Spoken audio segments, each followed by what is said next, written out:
Yes! Hello, my beautiful friends, and welcome back. We have a tremendous live stream planned tonight. We've got major criminal referrals now being passed over to the DOJ. Dozens of hospitals and medical centers apparently engaged in fraudulent billing practices in order to get fat and rich off of the gender transition scam. We'll see what JD Vance had to say, what Health and Human Services had to say. They've got a full report called Wolves in White Coats, talking about the doctors who were charging tens of thousands of dollars for these operations.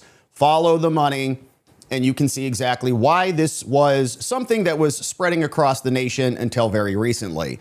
Then we've got a voter ID victory coming down out of the Fifth Circuit. A court of appeals reversed a lower level judge that said that the Texans can't do anything to create integrity inside of their elections. And so we'll celebrate that one together here. Hopefully this spreads around the nation like wildfire. And then we've got James Comey, who is looking a little bit nervous to us out there. He filed a big, massive motion to suppress evidence. He, of course, criminally charged for the 8647, the seashells by the seashore. And the Secret Service did not play around. After that all went down, they not only interviewed him, but they got search warrants for his cell phone, pinged his location, and were following him around and identifying a lot more information than it seems like he was comfortable with. So his team unleashed. There's over a dozen exhibits. We'll pack out exactly what happened there. And then, of course, we'll hear from you at the end of the stream to see what you have to say about all of this and more. And so it's going to be a beautiful evening. I hope that your week is unfolding oh so well. Let's confirm that we're live across the interwebs, and then we'll dive right in. And it looks like things are working. That's tremendous news. So let's go ahead and get started, shall we? Starting right now.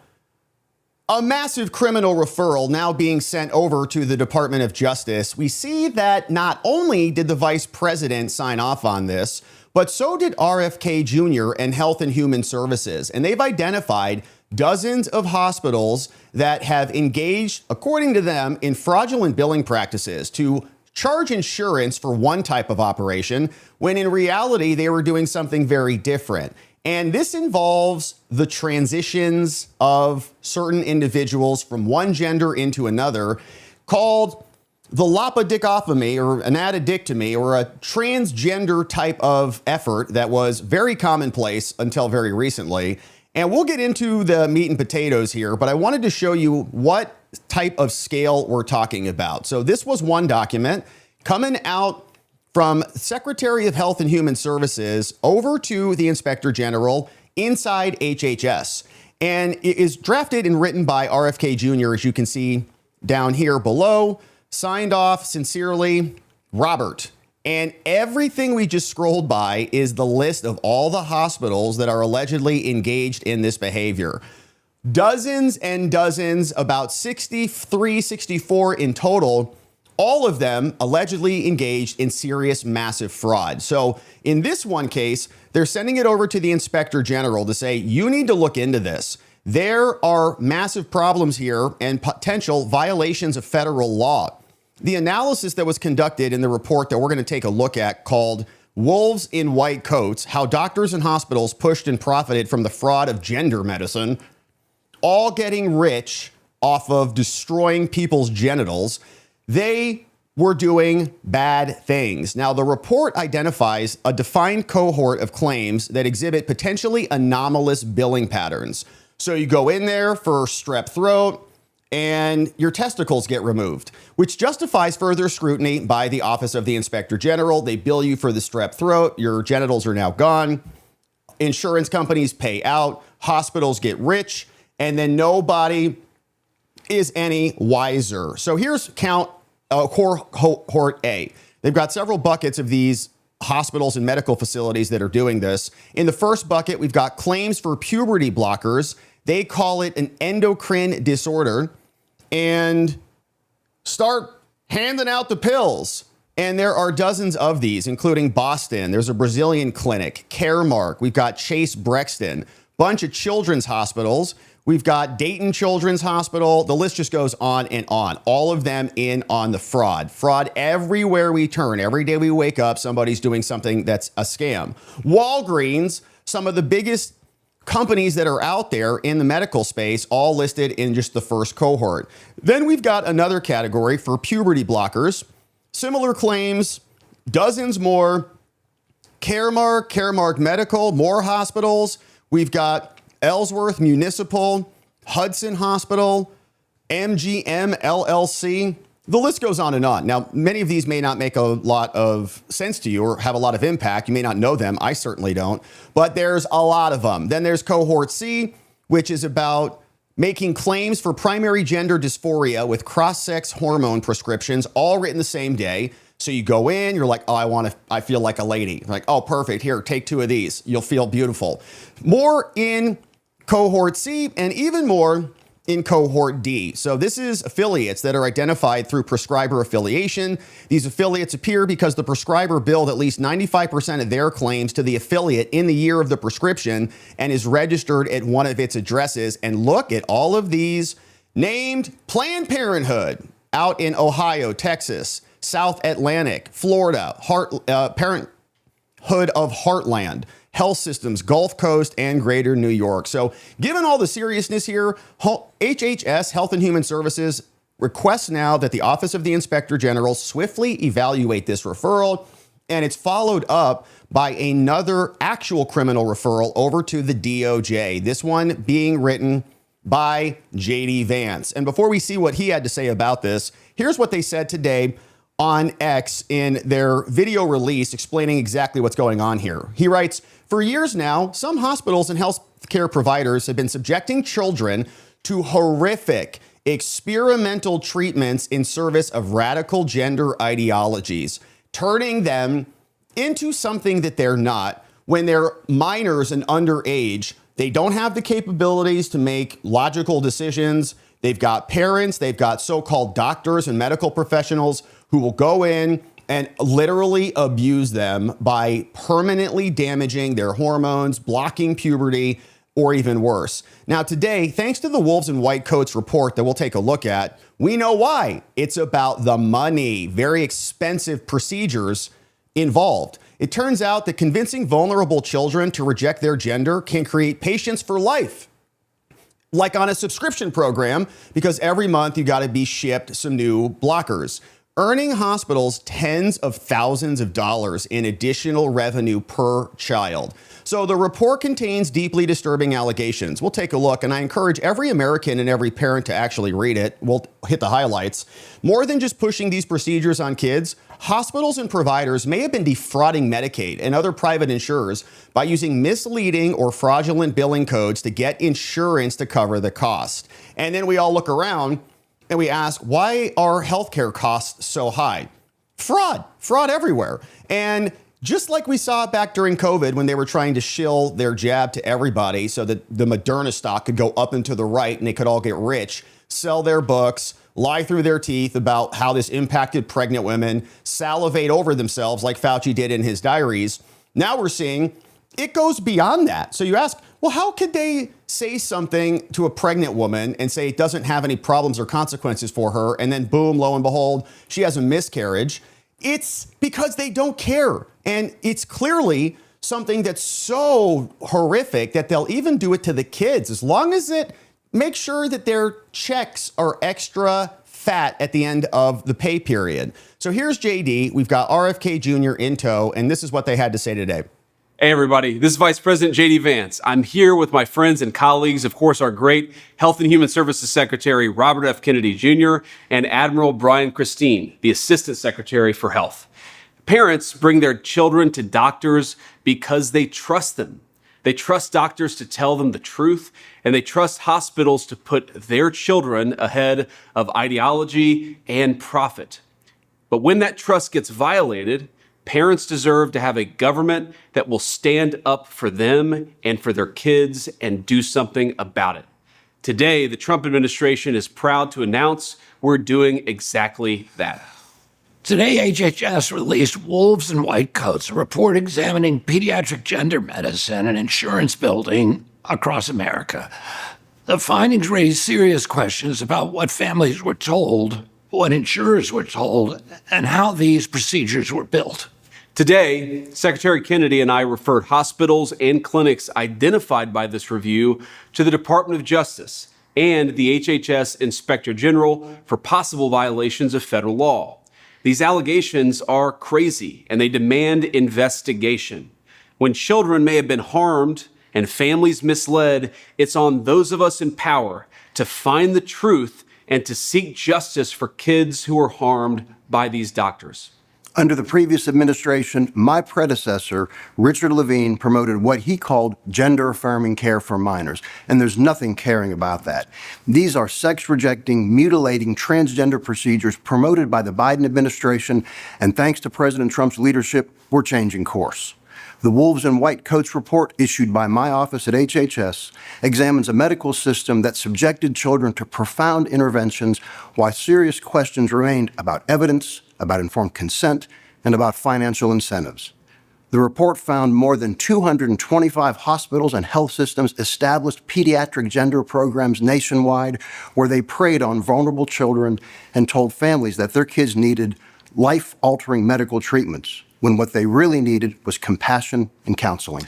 So many of these people got rich, not by doing what was good for the patient, but by actually mutilating these kids. It was disgraceful. And if someone broke the law, we are going to hold them accountable. If the medical establishment failed children, we will confront that failure and restore the sacred duty to do no harm. And if our public health institutions lost the trust of American families, we're going to earn it back with truth, with transparency, and with gold standard science. Together, we're going to protect our children, and importantly, we're going to restore trust in public health. When you walk into the doctor's office, you have to know that they're going to do the best by yourselves, by your children, by your family. And we will hold accountable anyone who would betray that trust.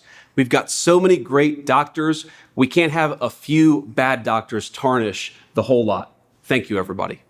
Thank you, gentlemen. So we appreciate that update. And you heard that this admiral actually properly named the person who was responsible for a lot of this, Richard Levine. And who is that? You, of course, know who it is because they told us that his name was Rachel. And this is what we had to deal with under Joe Biden.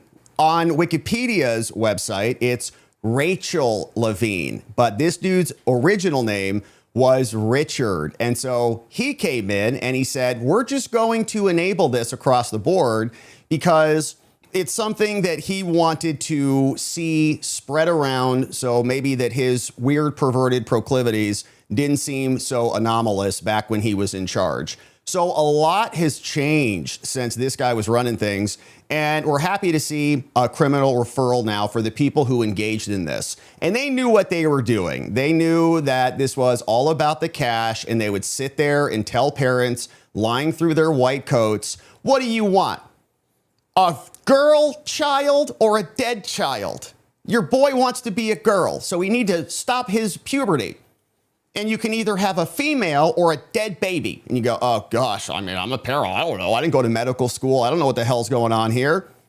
And okay, and these parents believed it and then made the transitions. And of course, we're going to see, I think, an epidemic of this in the near future once a lot of this insanity continues to be eliminated out of the psyche of America. We'll start to see people really regretting what their parents did to them and what these so-called medical professionals ultimately did for them. So here's what JD Vance said in the criminal referral over to Todd Blanche. And now Todd is having a lot added to his plate, and it's time to execute. We hope that he certainly does. So they wrote, all right, AG Blanche, this week, the HHS released a report entitled Wolves in White Coats. We'll take a look. How doctors and hospitals pushed and profited from the fraud of so-called, quote, gender medicine.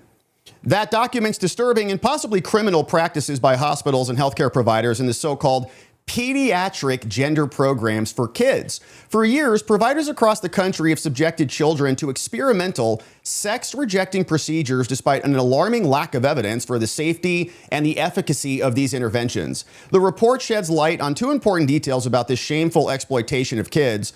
why the industry has been so quick to adopt these questionable interventions, and how some doctors and hospitals may have deceived insurance companies into paying for them. Now, unfortunately, children who express discomfort with their sex have become to be viewed as profit centers by some hospitals and doctors. As the report notes, gender clinics have, quote, promised a new stream of continuous revenue for pediatrics, endocrinology, and surgical specialties, the laparoscopy, by taking physiologically healthy young people who otherwise would not come to seek medical attention, though they might require mental health care, and rendering them dependent for life on the medical system. Every month, you got to get a new prescription or a new surgery.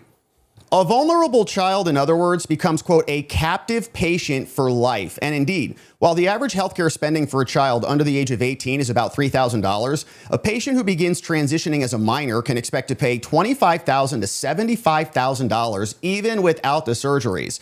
And when surgeries are included, lifetime spending can easily exceed $100,000 and approach $170,000. And it's doing permanent damage to these people. Now, most American families cannot afford these exorbitant costs, which is why places like California want to pay for it. In order to push these experimental sex-rejecting interventions on more kids, some pediatric gender clinics and children's hospitals have apparently used misleading or even fraudulent diagnostic and billing codes to ensure that insurance companies will actually pay for it. As an example, the report notes that some providers have used codes like endocrine disorder, unspecified, instead of gender dysphoria codes.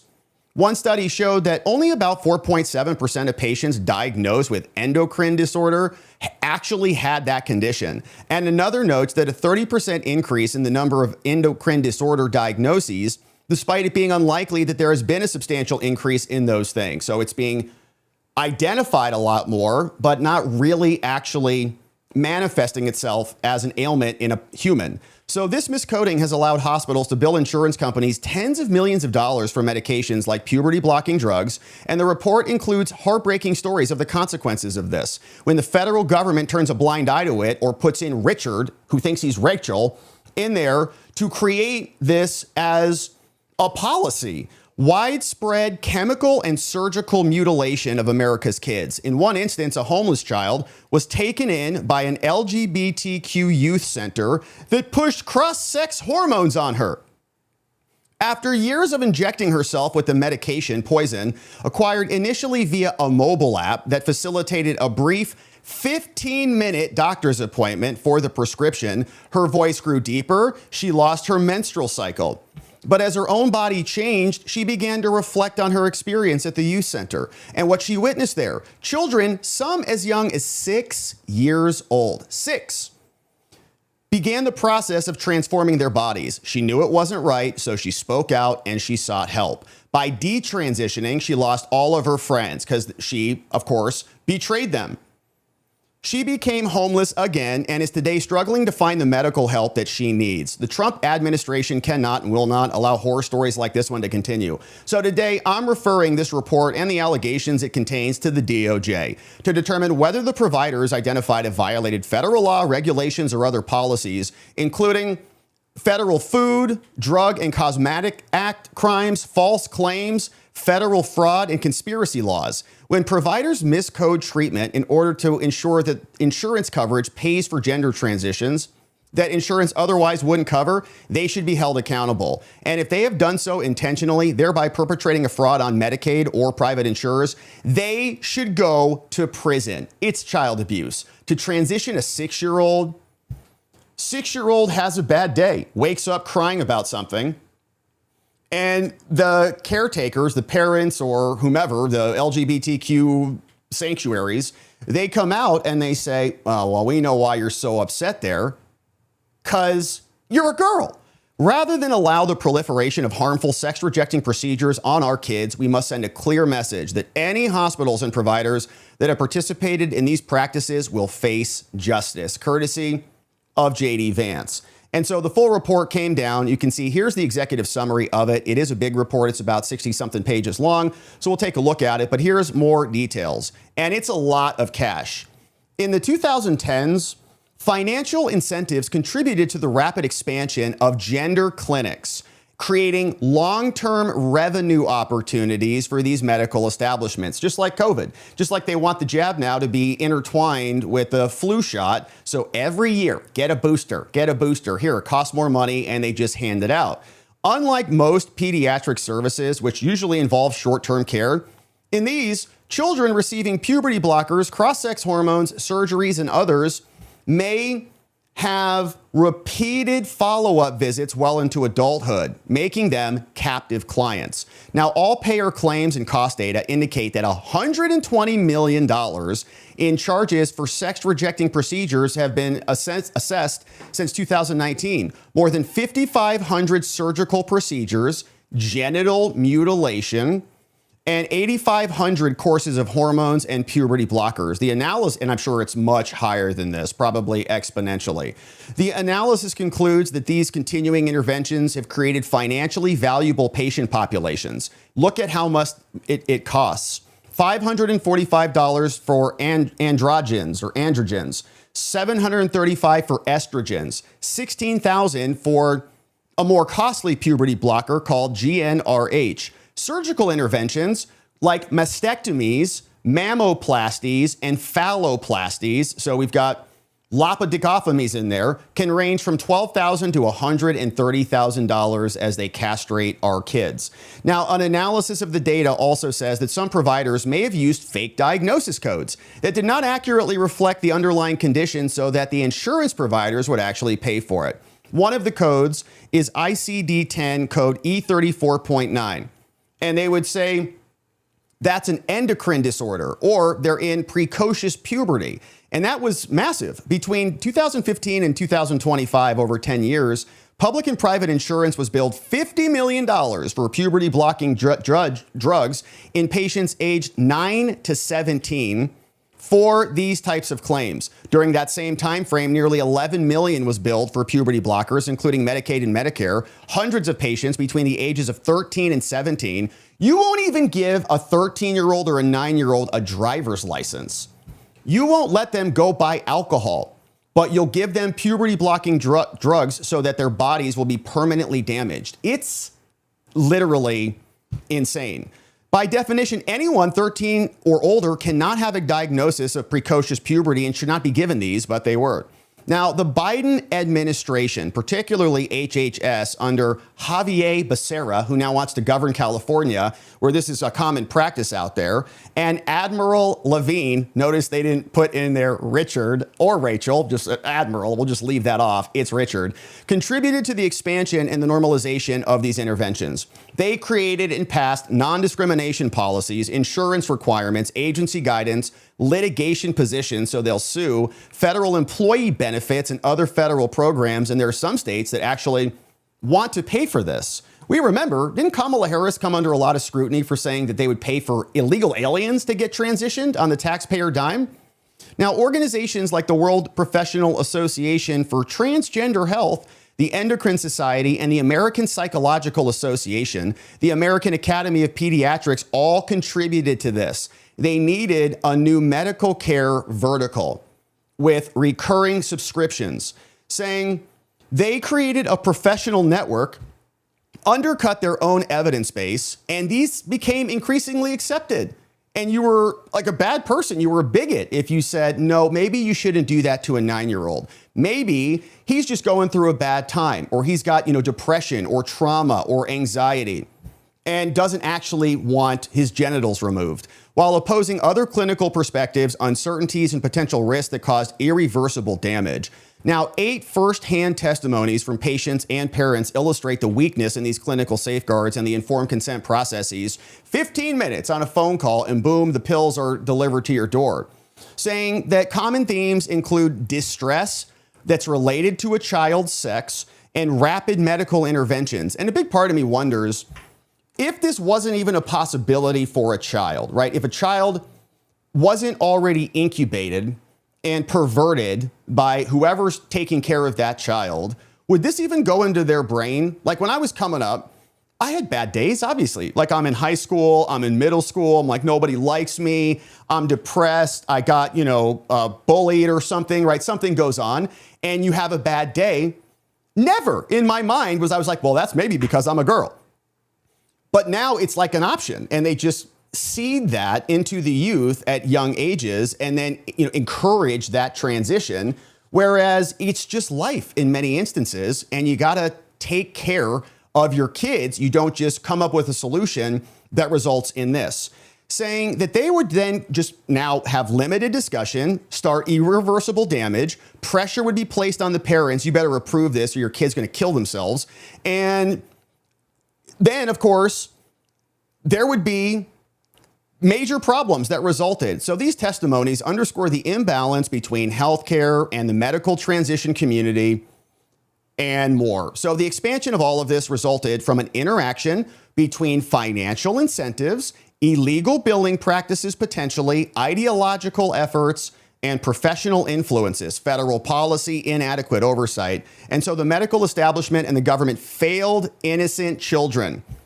This report exposes how these calculated financial and political efforts left children irreversibly harmed and abandoned at the very moment when they needed real support. Instead, they just brought them in as new recurring revenue sources. And so here's more from the full report. I'll just hit some of the highlights with you so you can see what's inside. And of course, you can go read the full thing at HHS on their X account. But it goes into a lot of detail, and they walk us through some of these stories from firsthand accounts of patients and parents who were coerced into this process. But it's got a lot of details in here, and a lot of it we've got to basically hit the highlights on. But all about the cash. And they gave us some more breakdowns of exactly what this looked like. So top surgery, okay, so a woman goes in, removes her breasts so that she can be a man and then get a starring role in Christopher Nolan's The Odyssey.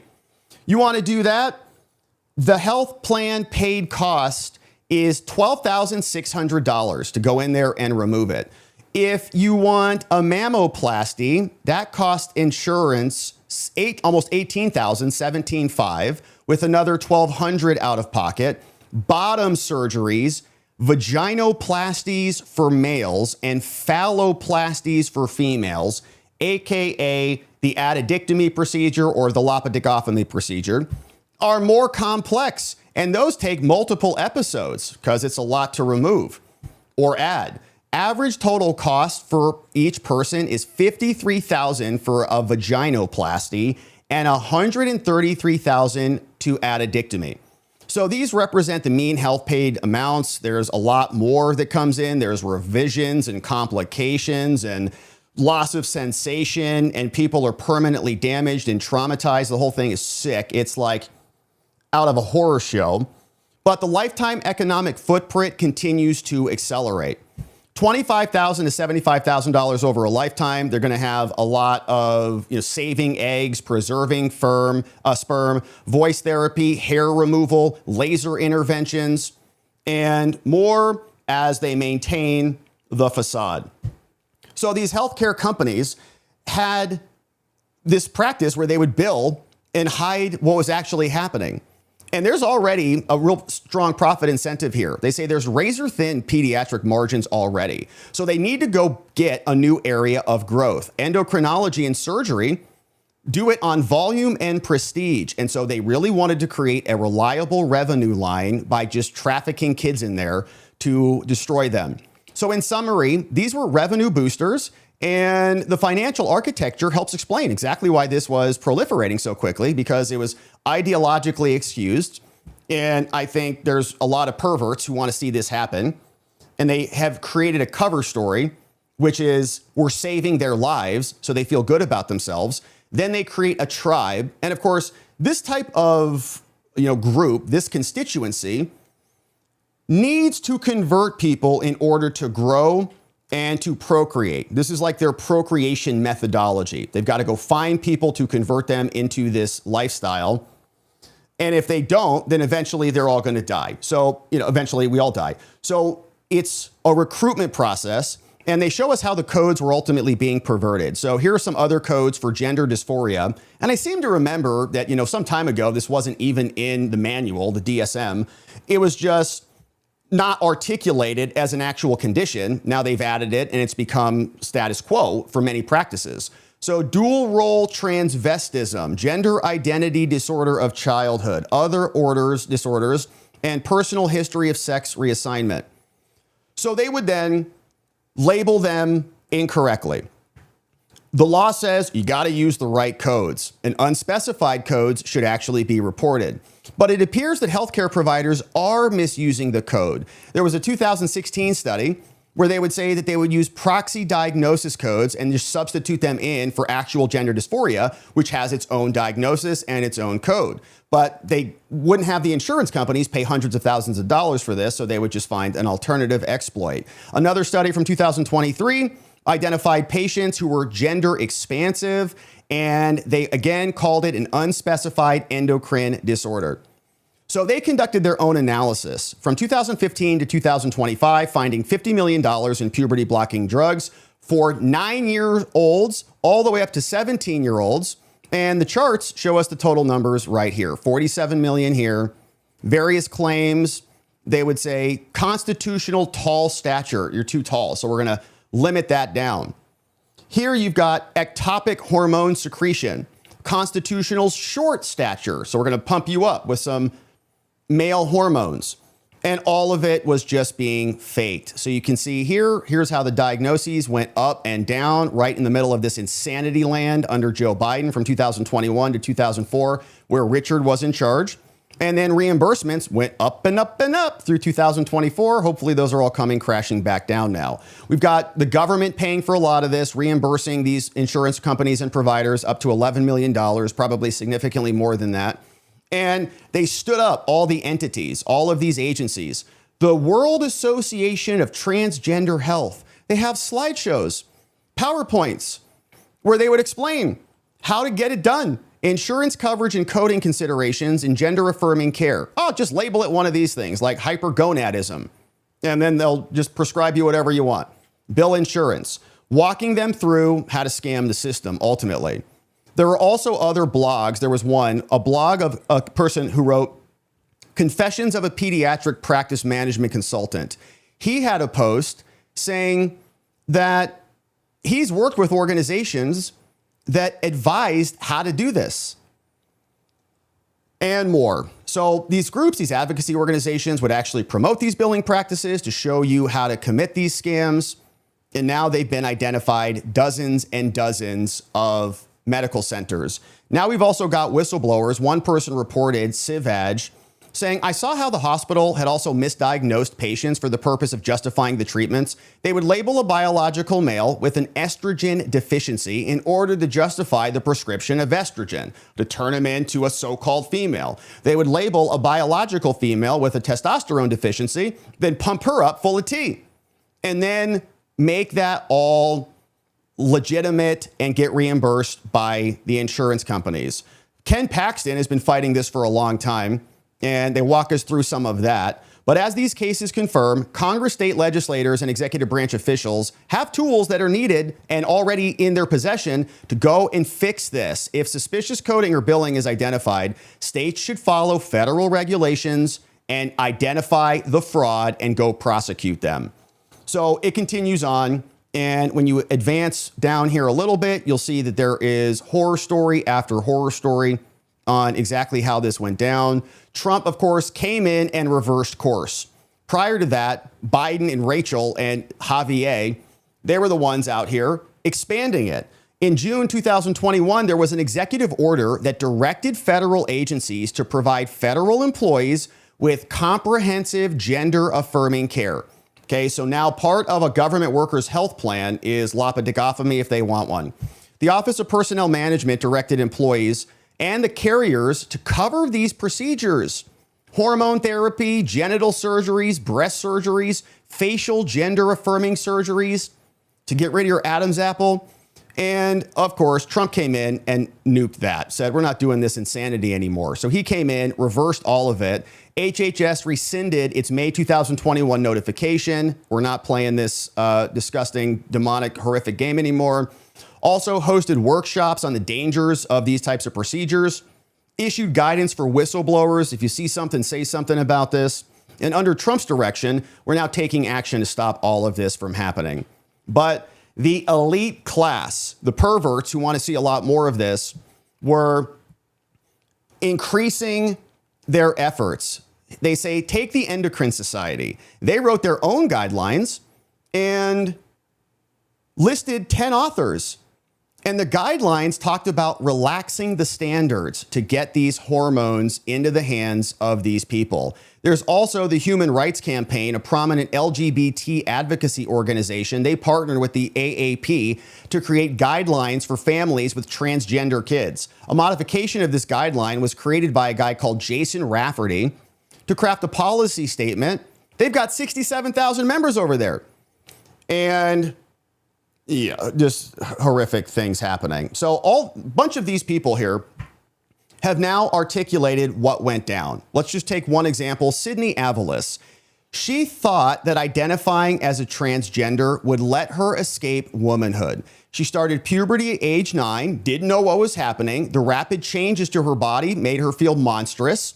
Beyond the mental shock caused by puberty, she also experienced severe menstrual symptoms. And her doctor said, you might have a dysphoric disorder. And you know what we should do? Give you testosterone. So then at school, she had already seen, this is where the seeding happens at school. They're like transgender flags all over the place with transgender teachers.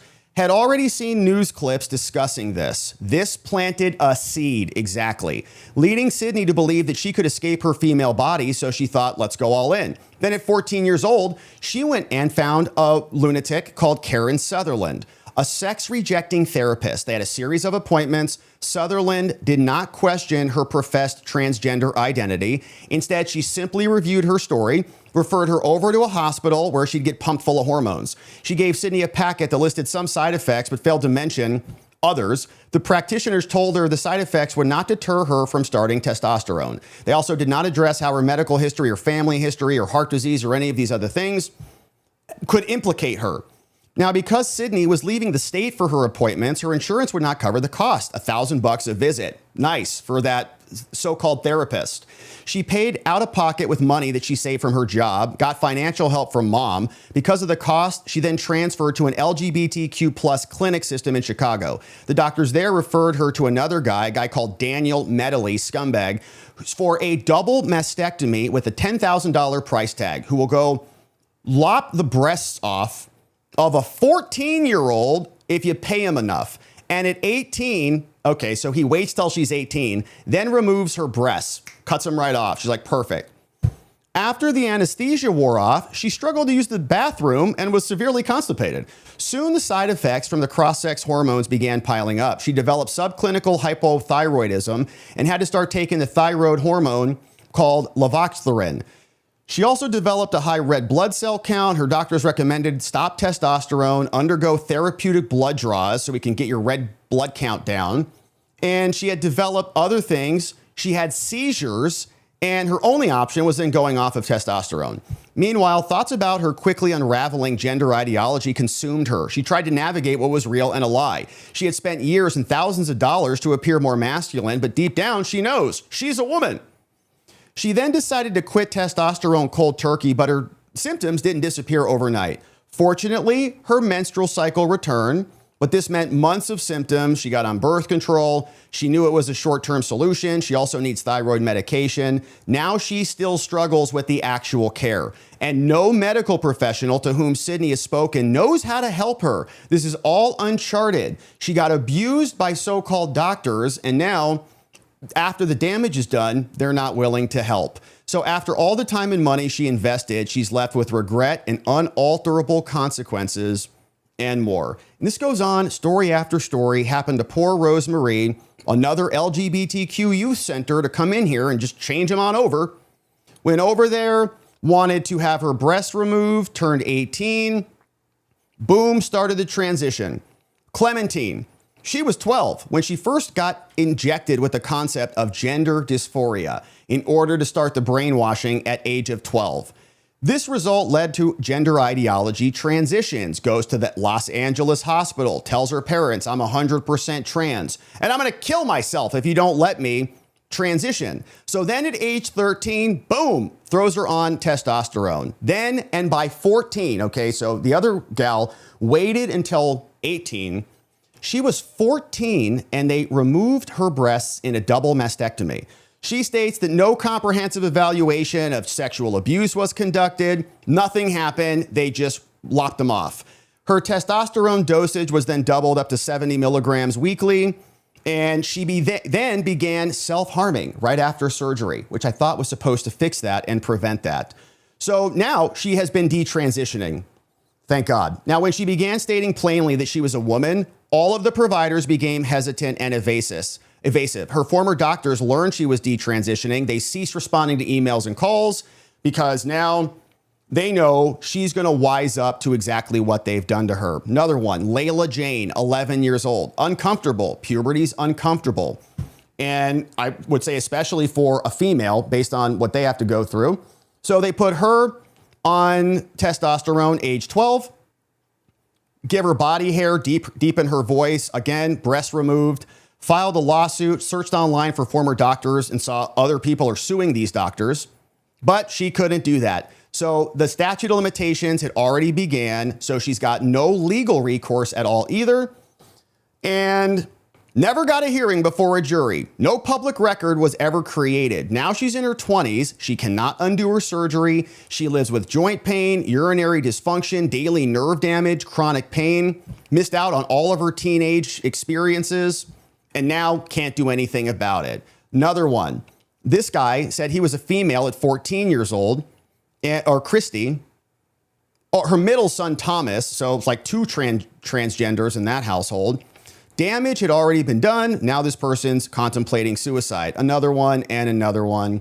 And you get the point. So it's a horrific abuse of children. Many of these people are escaping it by just putting on a white coat, calling themselves doctors, and they got rich off of it. Financial incentives help to exacerbate this. This research is accounting for firsthand stories, and there are thousands more of these. So because of the dangerous combination here, we believe the potential fraud here is only the tip of the iceberg. No question about it. So here's all of the other providers all listed here. They should all be shamed into oblivion, stripped of their licenses, and many of them put in jail for what they've done, which is child abuse.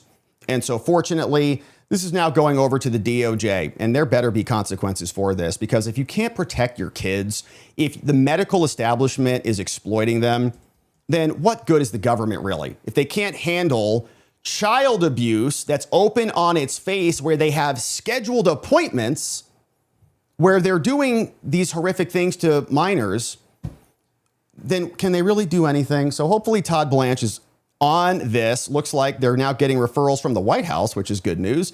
JD Vance sending that over, RFK Jr. sending it over, and dozens and dozens of hospitals all implicated in it. So hopefully we get charges soon, and we're going to keep our eye on this one until justice is served. Thank you for joining and subscribing as we do.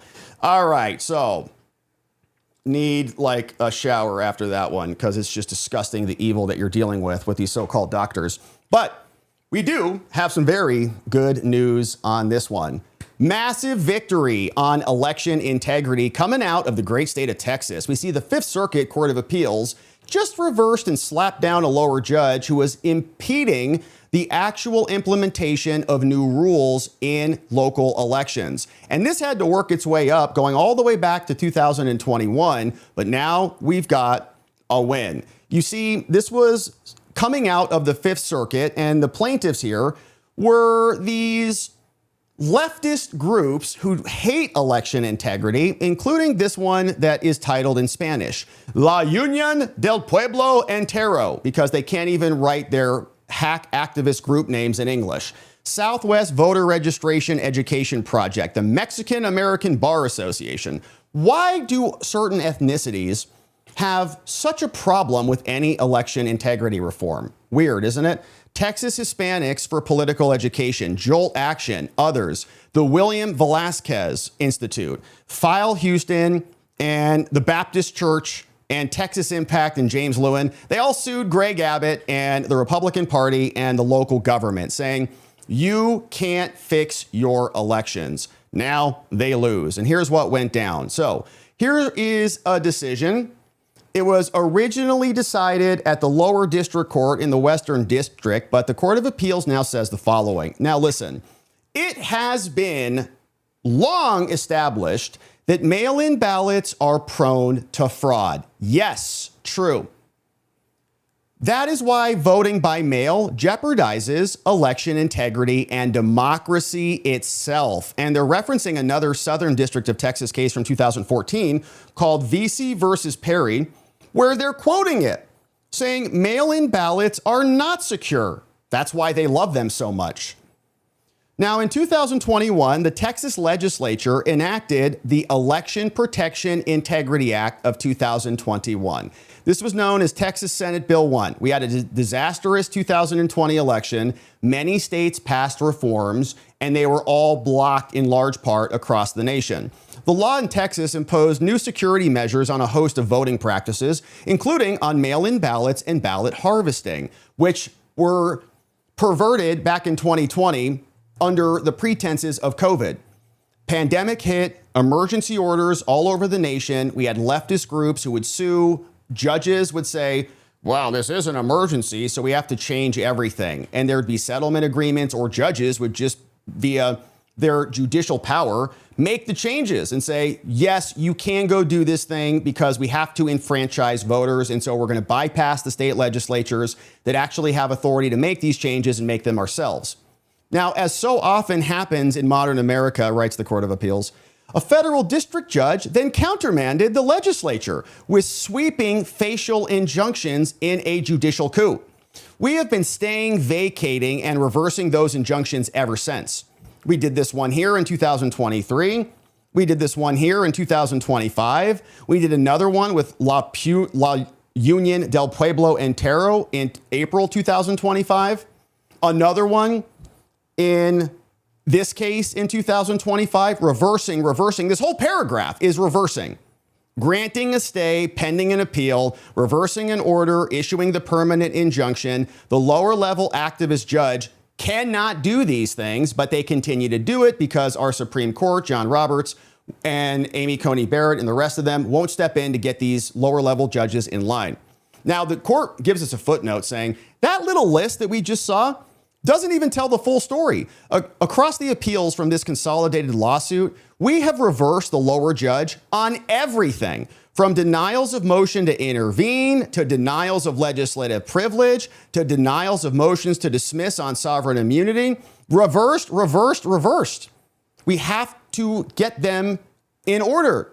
Today, we do it again. In this case, the district court held that 9 provisions of the Texas law under SB 1 were inconsistent with the American with Disabilities Act. And we disagree with that, and you are reversed again. The Texas legislature, by way of background, passed SB 1 to, quote, reduce the likelihood of fraud in the conduct of elections and to, quote, ensure that all legally cast ballots are actually counted. Now, the law requires voters who vote by mail to provide an identification number or a social security number that matches the state's records. We know how bad signatures are. The argument is, well, you sign it. So signing a document, we're going to check your signature against what we have on file, and then we'll be able to ensure that you are the person who got the ballot. We've explained this anecdote many times. I know this has happened to many of you, where you get somebody else's ballot mailed to your home. When I was in Arizona, I got one guy's ballot, who was a dead person, sent to our home multiple times, year after year. And if I was a Democrat, I may have opened it, filled it out, faked the signature, send it back in, and the vote would have counted because it's a live ballot. They didn't remove him. So if there would have been one additional requirement where it said put the last 4 of his social on there, I wouldn't have known what that was. Or if he just picked any random PIN number, register, add a PIN number, the last 4 of a bank account, the last 4 of your phone number, pick a number. I wouldn't have had that data, and so I wouldn't have been able to fill out the ballot and send it back in. It's a simple check. Doesn't even have to be ID, just the number. But they don't want that to happen because they would rather just harvest the ballots of the dead guys and the non-citizens and other people who are showing up on the voter registration list who shouldn't be there. So the law includes so-called curative provisions that offer voters several means of correcting a defective ballot. And the bill also regulates voter assistance. It requires those assisting voters to sign an oath that they did not coerce or intimidate the voters who they assisted, indicating their relationship to the voter and disclose whether they receive compensation from anybody in order to go get that ballot. So you go to a senior center, you just go around to, door to door to all the seniors. You hate Trump, don't you, Grandma? You love Joe Biden, don't you, Grandma? You have to fill out a form if you're going to fill out their ballots. They don't want to do that. It also restricts compensation for certain electioneering activities you can't pay the harvesters. Now, the plaintiffs here, the Latinxo groups, are serial litigants when it comes to challenging this. La Union del Pueblo Entero has been here multiple times over. And there are these organizations that are created literally for election litigation. The Retired Alliance of Michigan, the League of Women Voters, they're all set up to just file these types of claims. Now, the three plaintiffs groups also here, we've got the Arc of Texas, Delta Zeta, Thigma. We've got Rev Up Texas, La Union del Pueblo, and more. We've articulated those. So the court continues. Now, even before SB 1 was passed in Texas, the plaintiffs filed a lawsuit to challenge the soon-to-be law. It was just being contemplated. They wanted to stop it before it hit the rolls. Now, the plaintiffs argue that the identification provisions, the curative provisions, and the voter assistance provisions all violate the ADA. It's going to improperly make it difficult for somebody with disabilities, and so the entire thing needs to be nuked.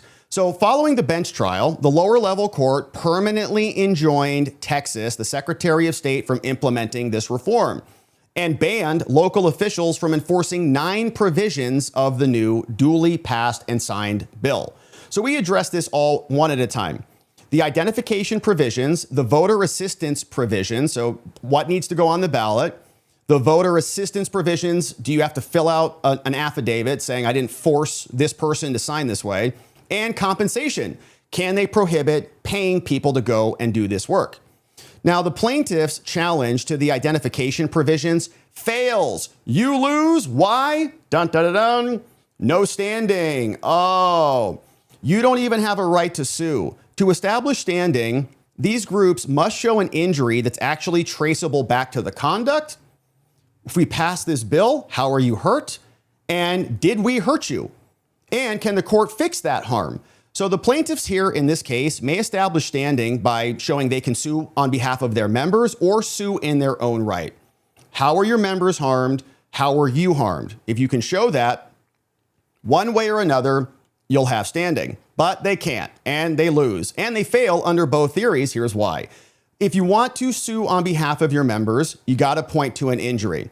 You got to have a substantial risk that a future injury will occur if it hasn't happened yet. Now, the lower court found only one member was injured by the identification provision. Her name was Yvette Iglesias. Now, Iglesias is blind in one eye.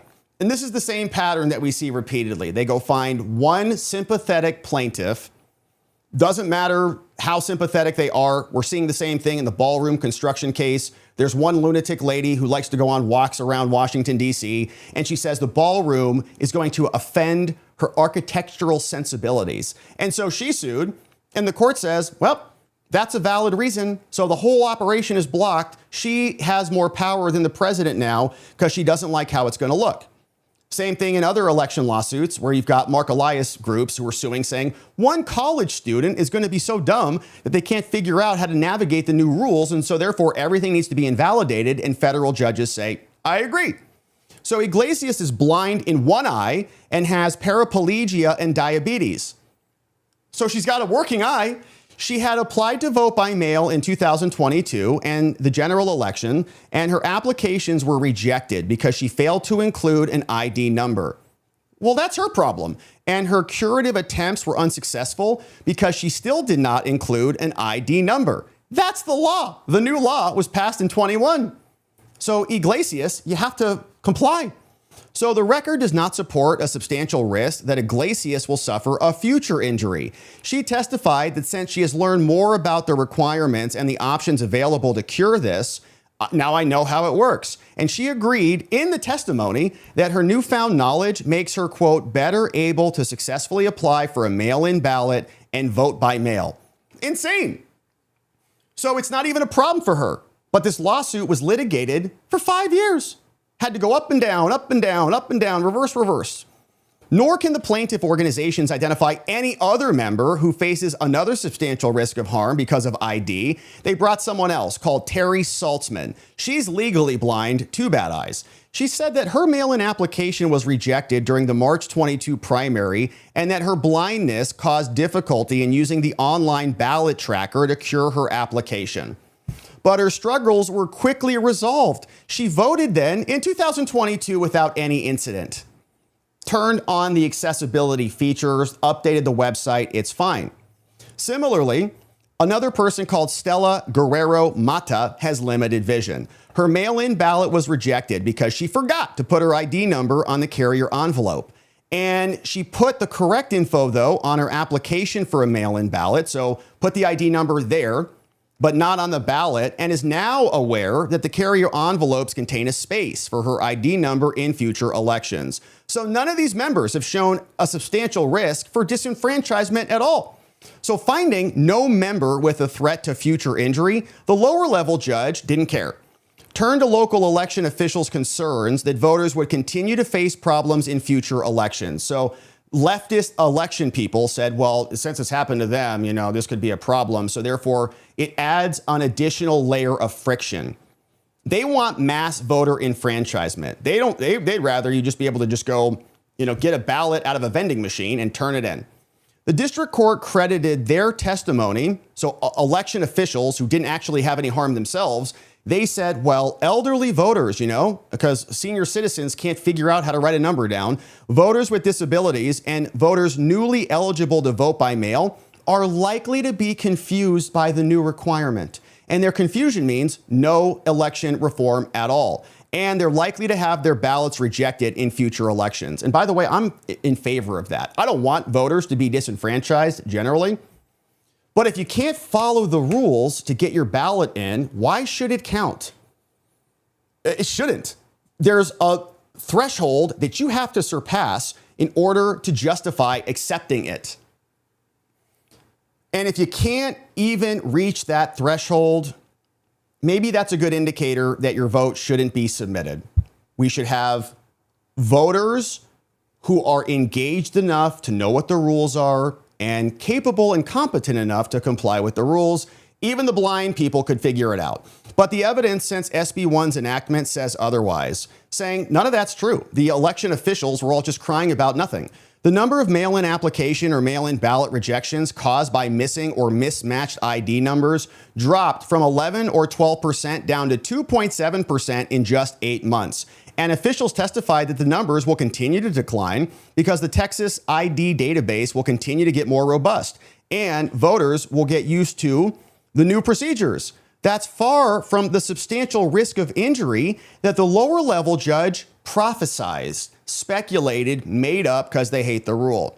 So since no members have had any harm at all, and the people that you brought out to allege had been harmed all said we weren't, and since the numbers are actually getting better, not worse, all of your standing claims on that basis are rejected. Next, we have organizational standing. So the Latino groups, they then argue that the identification provisions force them to scale back their pre-existing efforts with voter education and assistance, to focus volunteers on resources on helping people understand the new requirement. So they have to shift from saying just fill it out and turn it back in and add a little slide or a little mark on their website that says fill out the ID. It's going to be so hard for them that's akin to irreparable harm. So they have to do podcasts about this. They have to make flyers. They have to train volunteers and deploy them with new knowledge about the ID requirement. But this argument is foreclosed. That's the whole point of your organization. If any time the government changed something, some group who had to respond to the change could come and sue and say, well, that's going to make us change our current procedures, nothing would ever change. Nothing could get done. Because every time there's some difference in government policy, it's going to impact people. That's the point.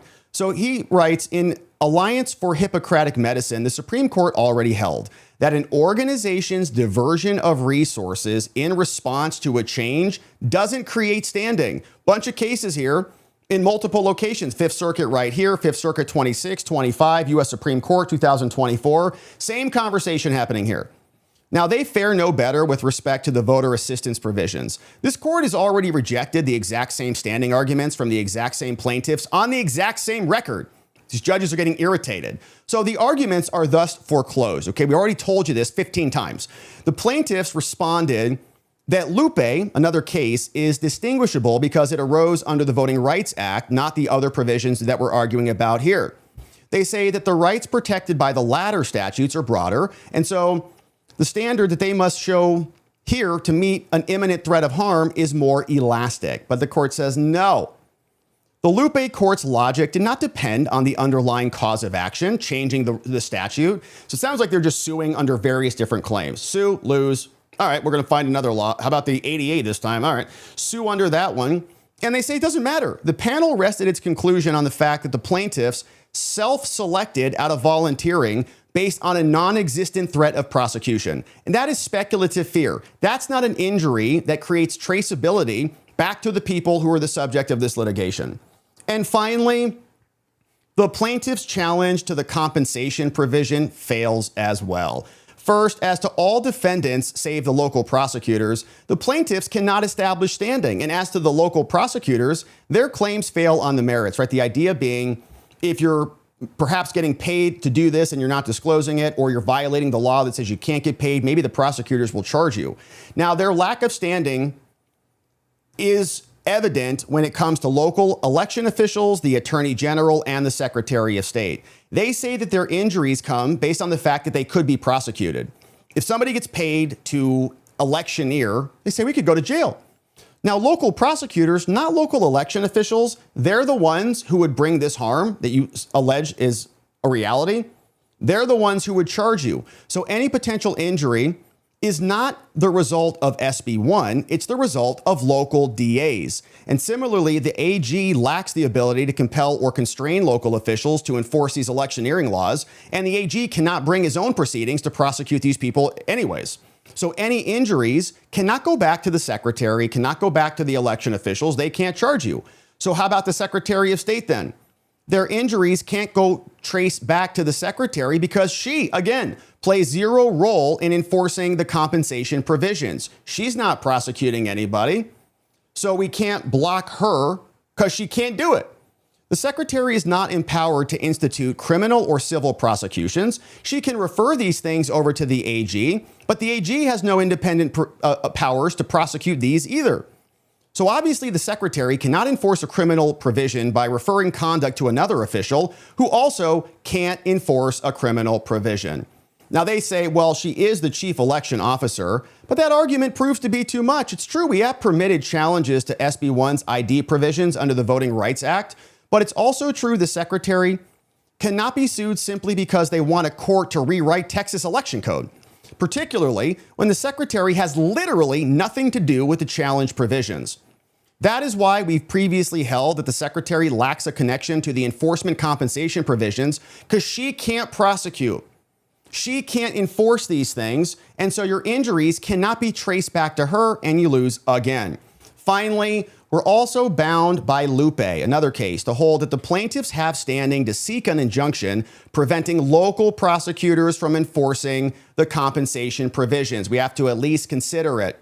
But reaching the merits of that, we reject it as well. Title II of the Americans with Disabilities Act and the Rehabilitation Act, they do create private rights of actions that allow disabled people to sue public entities for discrimination. And a prima facie case of discrimination requires showing that the defendant excluded the plaintiff, here the Latino voting groups, from services or benefits for a reason of the disability. And here they fail. The claims lose because the local prosecutors are not responsible for providing the benefits of voting. They don't govern voting. They govern violations of law. True, the election code contains provisions requiring local DAs to take action with respect to some aspects of elections, which is to prosecute election violations, but no part of the DA's role is to supervise the administration or the provision of voting services. So we can't stop them from enforcing these rules that relate to the election because it's not within their jurisdiction. And because they cannot establish a case of any disability discrimination as to any remaining defendant, you lose. Now, the bulk of their claims fail for lack of standing. One fails on the merits, but none of it justifies interfering with the state legislature's efforts to prevent voter fraud and to protect election integrity. And the DA's decision awarding the permanent injunction is hereby reversed. You lose. No dissenting opinion here. And these judges were pretty fired up. How many times do we have to tell you people? Stop suing. You have no standing. Let the election integrity reforms that the people voted for go into effect. But this is what they do. This is the definition of lawfare. They create these groups that just sue year after year after year to stall it out. And how many elections have we had since 2021 where various components of these reforms have been prohibited from being enacted? Many. And if they got their way, it would continue on in perpetuity so that they could exploit these avenues. So they lose. It's a tremendous win. And shout out to the Fifth Circuit for saying this. Hopefully other circuits will recognize this reality, that there needs to be an actual basis for standing. Otherwise, throw the cases out on their bums. Now, there was another fun clip over here on CNN. Obama's former top advisor, called David Axelrod, sat there on cable a little bit stumbly after it was confirmed to him that Obama, his entire basis for getting on the ballot in his very first race for Senate, was all fraudulent by creating fake names on the ballot registration forms. You got to go out, get a bunch of signatures in order to qualify to be on the ballot. They were fake and people went to jail for them. And we're still dealing with these problems all of these years later, 20 years or whatever the number is. So here is Axelrod and crying Adam Kinzinger over on CNN. In Arizona, he hired the ninjas. What were they called? Yeah. The cyber ninjas. The cyber ninjas. I'll give you an example of where it has been determinative, and that's in my home state of Indiana, St. Joseph County. The gentleman you previously worked for, David Axelrod, Barack Obama, got on the ballot because Democrats in that county submitted fraudulent ballot petition signatures. People, including the Democrat county chair, went to jail over that.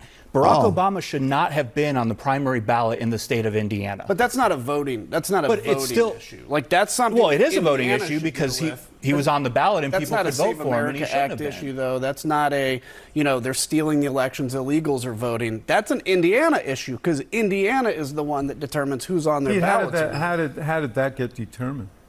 How did that get determined? It was finally exposed 2 years later. It went through the courts, and several people found themselves in jail. Finally. But that's the problem. It didn't happen. They didn't find it before he was on the ballot. It took years after. I think Kinzinger is getting dumber by the day. It's not a voting issue. It's literally election fraud. They were signing fake names on the forms to qualify for a ballot. And people went to jail for that. It's fraud in an election, putting a false person onto the ballot who doesn't have any qualifications to be there. But that's really where they have to land, to mince words and to try to stop any reforms at all when they know they're fraudsters. So, huge win. And of course, we're excited to see how this spreads throughout the other circuits. And Texas now can implement these reforms, the permanent injunction reversed. And now elections can proceed with integrity in Texas, and the Fifth Circuit includes some other states. So maybe we'll see that spread there as well. We'll keep our eye on the election litigation and election lawfare. Thanks for joining and subscribing as we do. All right. And now, my friends, we've got one final update on the day. And then we'll hear from you. James Comey, the former FBI director, in a little bit of a panic. We know he's been criminally charged for the 8647 seashells by the seashore incident, and his defense team, in fighting the prosecution, just unleashed a whole slew of motions seeking to suppress certain evidence that they think is very problematic for them. And the story goes that after this came to light and people started to identify Comey as maybe having made a death threat against the president, the Secret Service went into hyperdrive and they started to track him down, including getting a warrant for his Verizon cell phone, pinging the location, sitting him down for interviews, surveilling him and his wife, and the defense is furious about this. And you can hear the panic in the briefing. We'll go through it. This is an affidavit from his lawyer, a guy called Patrick J. Fitzgerald. They want the case dismissed. They want a motion to dismiss. They say it's vindictive and selective, that Trump is targeting him. They want a motion to suppress, and they want a motion for disclosure of grand jury proceedings. And they released a whole bunch of various exhibits here. Let me just show you how much they tracked here for us. FBI documents, a lot of this is still under seal. We'll take a look at the Verizon search warrant and some of the internal emails back and forth from the DOJ, Secret Service, FBI, and more. But this is what they've assembled, adding in a phone book worth of exhibits so that they could try to convince the court to suppress this evidence, which means they really, really don't want it to come into the record. And here's what his lawyer said. Walks us through exactly what happened behind the scenes in the Comey prosecution. He said, listen, I'm the lawyer for James, and I've reviewed a bunch of discovery here, and I submit this affidavit to try to bury the evidence. I think that there are concerning things here. One, we care about the privacy interests of Comey and his family because wife was tracked as well as she was traveling with James. The privacy interest of potential witnesses, identity of certain personnel at the Secret Service who were identifying. We summarize certain materials that the government got in their case file, and I'll explain it all here for you. And they came after him hard. Here's what they've got. First of all, the circumstances of the law enforcement interview happened between Comey and his wife back in May 2025. They also did an interview of another person, person one. They've got evidence that the government reviewed a bunch of databases about the term 86. What does it mean? They interviewed people about that phrase. They also then looked in FBI databases and got a subpoena. They had two privileged conversations between Comey and his counsel. And there's also details about the timeline of the prosecutor who was assigned to this case. So here's the background. And Comey was tracked to the nines. On May 15th, after Comey posted a photograph, they say, of someone else's seashell arrangement, a woman came to Comey's house where she started shouting at him outside the house, gesturing profanely. Mr. Comey left a voicemail for the police chief to notify him over the controversy over his post. So then Comey was telephonically interviewed by the Secret Service. Boom, they call him. Secret Service agent who interviewed him sent an internal email at 9:46 p.m. saying, quote, just spoke to James Comey on the phone a few minutes ago. Relayed the substance of the interview. The agent noted that Comey was going to come down and meet with the Secret Service tomorrow afternoon once he gets home from the beach. He said that his residence was here and agreed to give us a phone call if he was going to be later. We agreed to meet 3 p.m. at his residence because his phone interview was not sufficient. Then documents show that at 11:39 that evening, an executive summary of the interview was also sent around to other Secret Service people, including the special agent in charge, a guy called John Bush. Now, the deputy agent in charge requested the update because they were expecting to brief POTUS, somebody wrote. He has then since been briefed the chief of staff on the updates, saying that discovery also shows that the Secret Service was working on the investigation. We're also aware statements were being made in the media that evening to include posts from the FBI and Director Patel and Trump Jr. And of course, Trump is the victim in this case. Okay, Trump is the person who had the threat directed to him. So they're going to try to frame the whole thing as though like Trump is very overly animated and excited about the prosecution. So he's meddling in it to try to be vindictive and attack Comey. He was the recipient of the threat. 8647. Eliminate 47. So Discovery reveals the next day, the Secret Service did conduct physical and electronic surveillance of Comey, including real-time tracking of his cell phone's location as they drove from North Carolina down to Virginia to be interviewed a second time. The government obtained no warrant or court order for the electronic surveillance. Oh, kind of sounds like Jack Smith when he got all the records from the White House. Now, on May 15th, the special agent in charge from the Secret Service inquired of an assistant how quickly they could ping his telephone if necessary. The agent responded, it could be done quickly, but that it was a bad idea to declare an exigency exemption. We need to believe there's an imminent threat to life or limb. At that time, we did not believe anyone's life was in immediate danger, and legally it was a bad idea to ping the phone. So the agent then responded that he agreed with the analysis that it was legally questionable. They've got this in emails, but we might anyway. Following morning, Secret Service submitted an emergency request to Verizon in which the agent represented that the surveillance was related to an emergency involving danger of death or serious physical injury necessitating disclosure without a delay. Secret Service agent who completed the form signed an attestation saying it's true. It was a death threat, is one interpretation. 8647, we're going to kill, somebody should kill or remove the president. The declarant advised that he was asked by the agent in charge to ping the cell phone of Comey, also said that he did so, but with hesitation. Same documents indicate that the agent in charge reported the number 3 guy at the DOJ wanted to ping the phone. Secret Service case records also provided in the discovery show that Comey's cell phone was electronically tracked that day as they traveled. They were also physically surveilled during the trip, but agents lost contact when James Comey went to visit his dead son buried at the cemetery. So the surveillance captured the trip to the cemetery, and the tracking continued the remainder of the trip.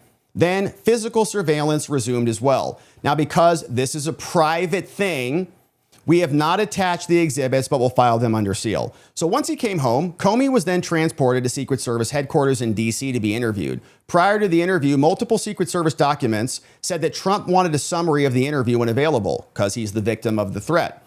For example, one person, the agent in charge, Bush, emailed from Air Force One. Said, staff has been advised that Comey may be interviewed today in person in Washington. I'm getting lots of questions. Is it possible for an update and a readout of the interview? We are en route to refuel in the UK in another 7-hour flight. I'm available via cell. Then at 12:07, the Secret Service supervisor responded that Bush would be asked for the interview notes as soon as they're available. And POTUS was requesting a copy of the notes. And then Bush responded that it's a hot topic on the plane. And there were several more updates to Agent Bush that afternoon about the interview and any other future updates as well. So they're saying the president is a little bit too interested in this, and his people are passing him information that he may not otherwise get if he's not the president and he is just a standard victim. Comey at the time was represented by counsel. The interview was intended by the general lawyer from Homeland Security, Secret Service deputy chief, and many others were there. They say, as documented, Comey presented a professional appearance, was eager to speak, have a conversation, answered all questions. Lawyers never stopped the interview, 45 minutes long. And at 9:29, an executive summary of Comey's interview was sent back to Bush on Air Force One. And I want to just point out something. I think it's very interesting. Okay, the FBI is a disgusting, incestuous agency. And I wouldn't put it past FBI agents who are currently in the FBI to do things that would taint the case, okay? To literally do illegal things so that Comey could have his case dismissed. I don't know this Bush person. I know Kash Patel has come in and, really tried to reform the agency. I think it's largely impossible. He can only do so much. So there's questions about who's investigating the case and whether they would intentionally throw it, create an opening that Comey's lawyers could exploit. Following the interview, one agent who worked on protective intelligence wrote an email to a group of Secret Service people, and they submitted a declaration in paragraph 6 above. And they're being, for example, the reason I say that, very talkative in these emails, very expressive, sharing gobs of information. They know these are all going to be turned over as part of discovery, obviously. They're going to ask for it if it's not voluntarily delivered. So why are they being so forthcoming?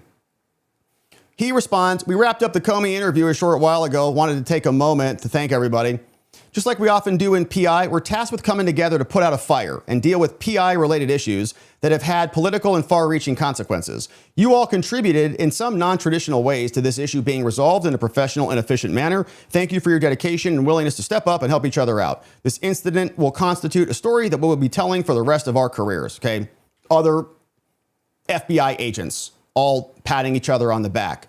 So Patrice Comey, the wife, was also interviewed for 11 minutes during a telephone call not recorded. During the interview, she explained that from her prior work in the restaurant business, she thought that 86, the wife, meant that we're out of an item, like we're 86 on broccoli, or to discard an item in a non-violent manner. Yeah. Comey also related that following Comey's post, person one had contacted her to advise that the post was being viewed by some as a call to violence. Since that had not occurred to her, she Googled the numbers, 8647, and she goes, oh, wow, it can be interpreted in a violent manner. So she immediately told James, and James deleted the post. Former FBI director had no idea what 86 means.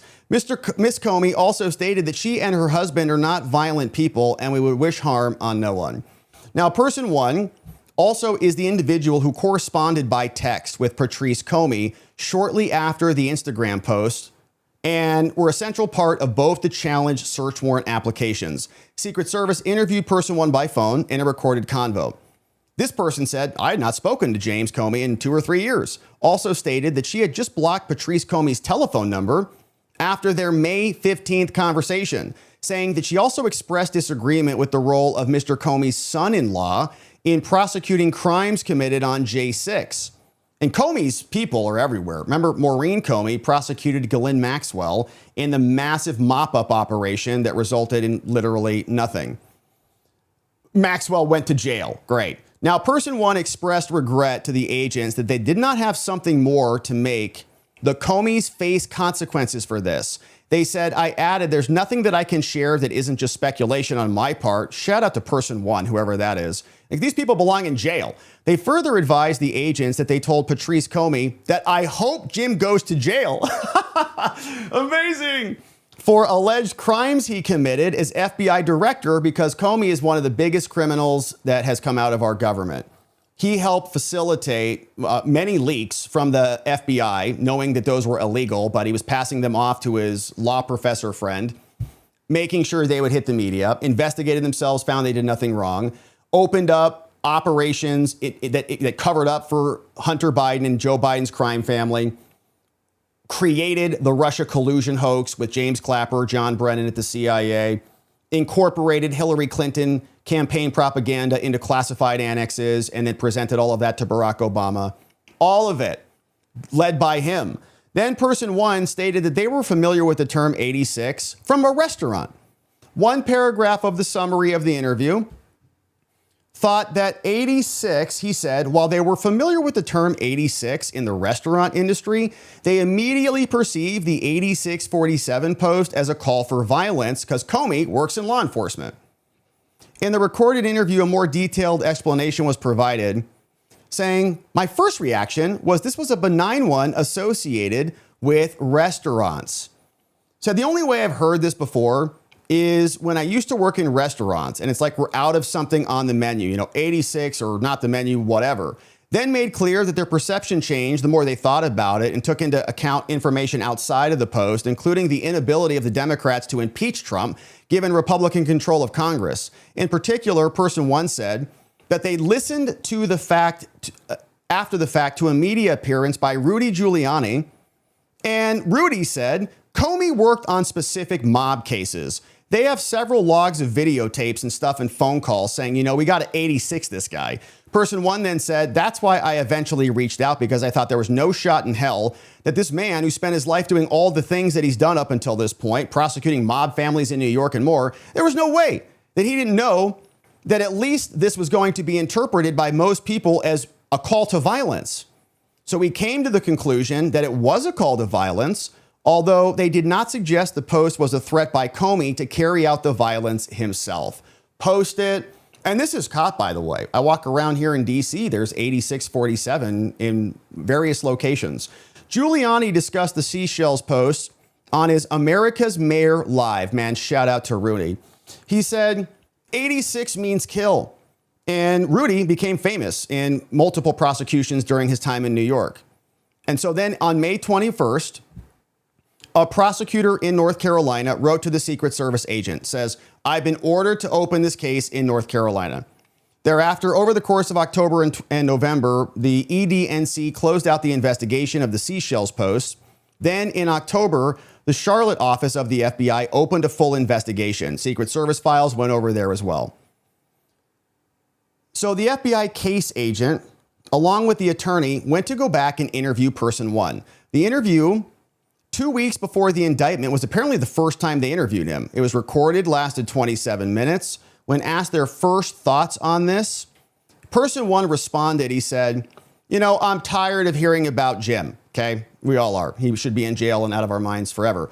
Now, but in reality, that probably originally was my first thought. But when I saw it, I quickly went through my head, like the term 86 to me, and I'm familiar with my own restaurant, like something's off the menu, 86. You don't serve it anymore, but pretty quickly my mind went to, I know he wasn't trying to take Trump off the menu, but if he was, like that would mean, right, how would you get rid of 47 right now? How would you take Trump off the menu? Yeah, shoot him in the head, as they tried to do. So both houses of Congress, nobody can impeach him. So it couldn't have been impeachment. It couldn't have been all these things. So I just thought that there was a clear implication, whether a joke or whether, trying to be sly, that my perception was very quickly that, well, certainly Jim, coming, from his time in the SDNY, being the DA there and prosecuting mob boss cases, that we have to know what that means. And so it had to be something along those lines. Those were my initial thoughts as best as I can recollect them now. Later in the interview, the case agent reminded him about the prior interview, saying, well, at some point you said that you had talked to or listened to Rudy Giuliani about this. You remember that? Well, I don't recall that specifically, but also could be where what I just said, where the 86 came from. I believe that is true. If I said something about that, I don't remember. Now, at no time during the interview was person one advised that the claim that there was specific mob cases worked on. So he recalled that from somewhere. And during the interview, the case agent reminded person one that they had expressed a concern about Comey's public explanation to his wife. Agent said, and then of course they go on these shows and all of a sudden it's 86 as a restaurant. And how does that even make any sense? 8647, like Trump's not on the menu? Trump's off the list? We're out of Trump like we're out of broccoli? There's only one way to interpret it based on the context of its adjacency to 47. The documents show that at the time of the interview, the case agent had access to materials, including Secret Service interviews and more. And earlier that day, person one also transmitted to the case agent screenshots of their text messages with Patrice Comey. That's interesting. So wife is now sending texts. And this, I think, is where they want this stuff to not be admitted as evidence, as they are submitting now a motion to suppress. During the interview, the case agent asked person one to scroll through their telephone to make sure that they had sent the case agent all the text messages with the wife. Person one did so, and while doing so, observed and said the following. I thought that was weird, sending me an Amazon picture of an 8647 shirt. Oh, that's curious. So why is Patrice Comey sending Amazon links to t-shirts with 8647 on there? Would people put a restaurant euphemism on a t-shirt? Person one and the case agent talked over each other, and Comey's first media appearance was about his book, right? He was releasing a book about some stupid novel FBI hero agent. Now, elsewhere in the interview, person one noted that Patrice Comey had sent them a screenshot of what people on the right were saying. And so the FBI got multiple copies of the text messages reflecting Google searches that Patrice Comey sent in response to these texts, where she then learned, spontaneously, that the post was a call to violence and it was being interpreted that way. Those included a 557 text, and it attached a partial screenshot of an internet search reflecting 8647 anti-Trump funny t-shirt.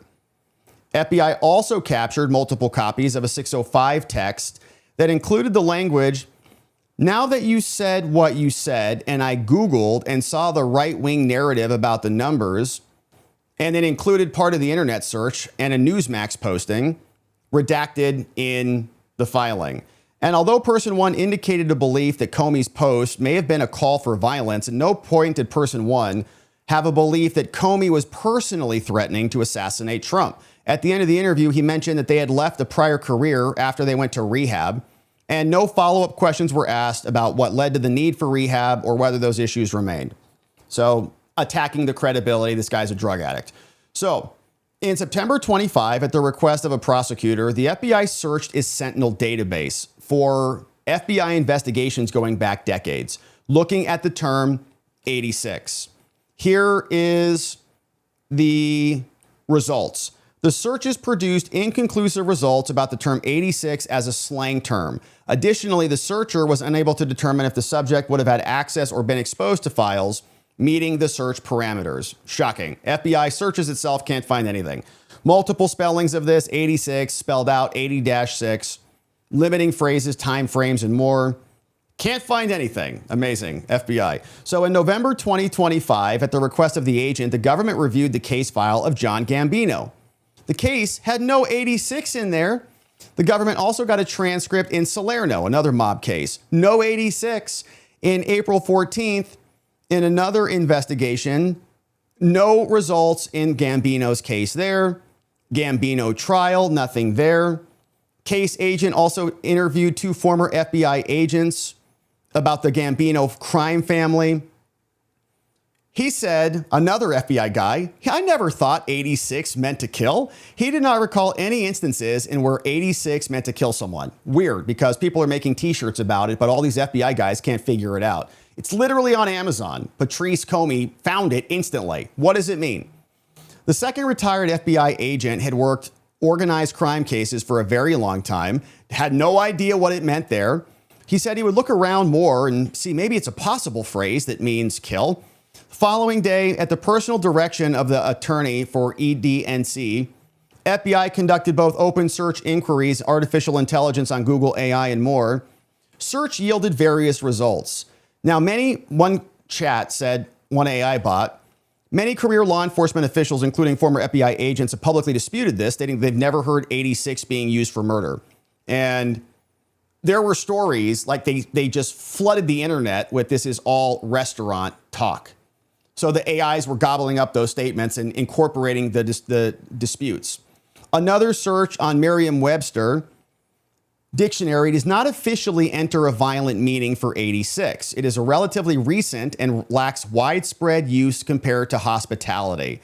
Yeah. There's an urban legend that the term originated from mobsters. You bury a body 8 miles out and 6 feet under. While experts at the Mob Museum say there's no evidence the term is connected with organized crime, it has been used metaphorically to mean eliminate in crime fiction and film. Exactly. Now, that same day, the U.S. attorney made a direct request to the special agent in charge of FBI Charlotte. Negative results there. Also talked to Sammy the Bull, underboss of one of the crime families. He stated that Comey had to know what the term 86 meant as it related to killing someone. He said also he was fairly certain it would be difficult to find the term 86 documented in law enforcement or FBI files because organized crime people didn't use the term in day-to-day business or in common parlance. So one guy, Sammy the Bull, says, yeah, it means kill, but we try not to say it because everyone knows what it means. Why would we say that? It's no longer encoded. So we're not going to say, we're going to 86 somebody. All the FBI agents are like, what do they mean? Like they're going to go get him something that's off the menu at the local diner? So now on May 13th, the first assistant attorney, an FBI agent, went to Gravino's home, Gravano, and he said 86 generally means to get rid of, and to him as a gangster, it means to kill. He did not recall discussing the term 86 with Comey during the Gambino trials, noted that it certainly wouldn't have been brought up by me. When asked for names of other people who would have known that term, he said, it's an opinion and described others, John Gleason and more. Now, while he claimed the post was a call for violence against Trump, Gravano did not claim that Comey's seashell post was a statement threatening that Comey would personally kill Trump. They also go into the FBI database. So they really want this term to be, this case to be dismissed based on a definitional argument. They went into the database, they did a search saying, what is a communicated threat? FBI first assistant returned 0 results. Also looked at Secret Service internal policies.